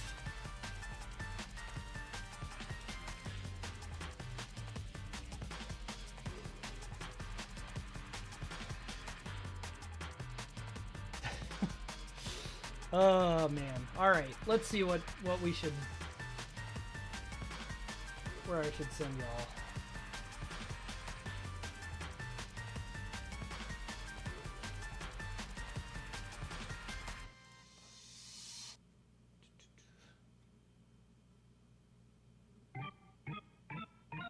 And Jiggy got started not too long ago.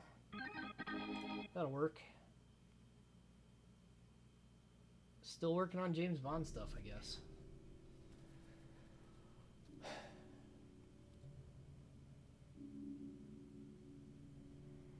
Alright. Well, I mentioned before I won't be streaming tomorrow unless, I mean, maybe some short stream will happen late or something. I doubt it, but yeah. Yeah. See ya.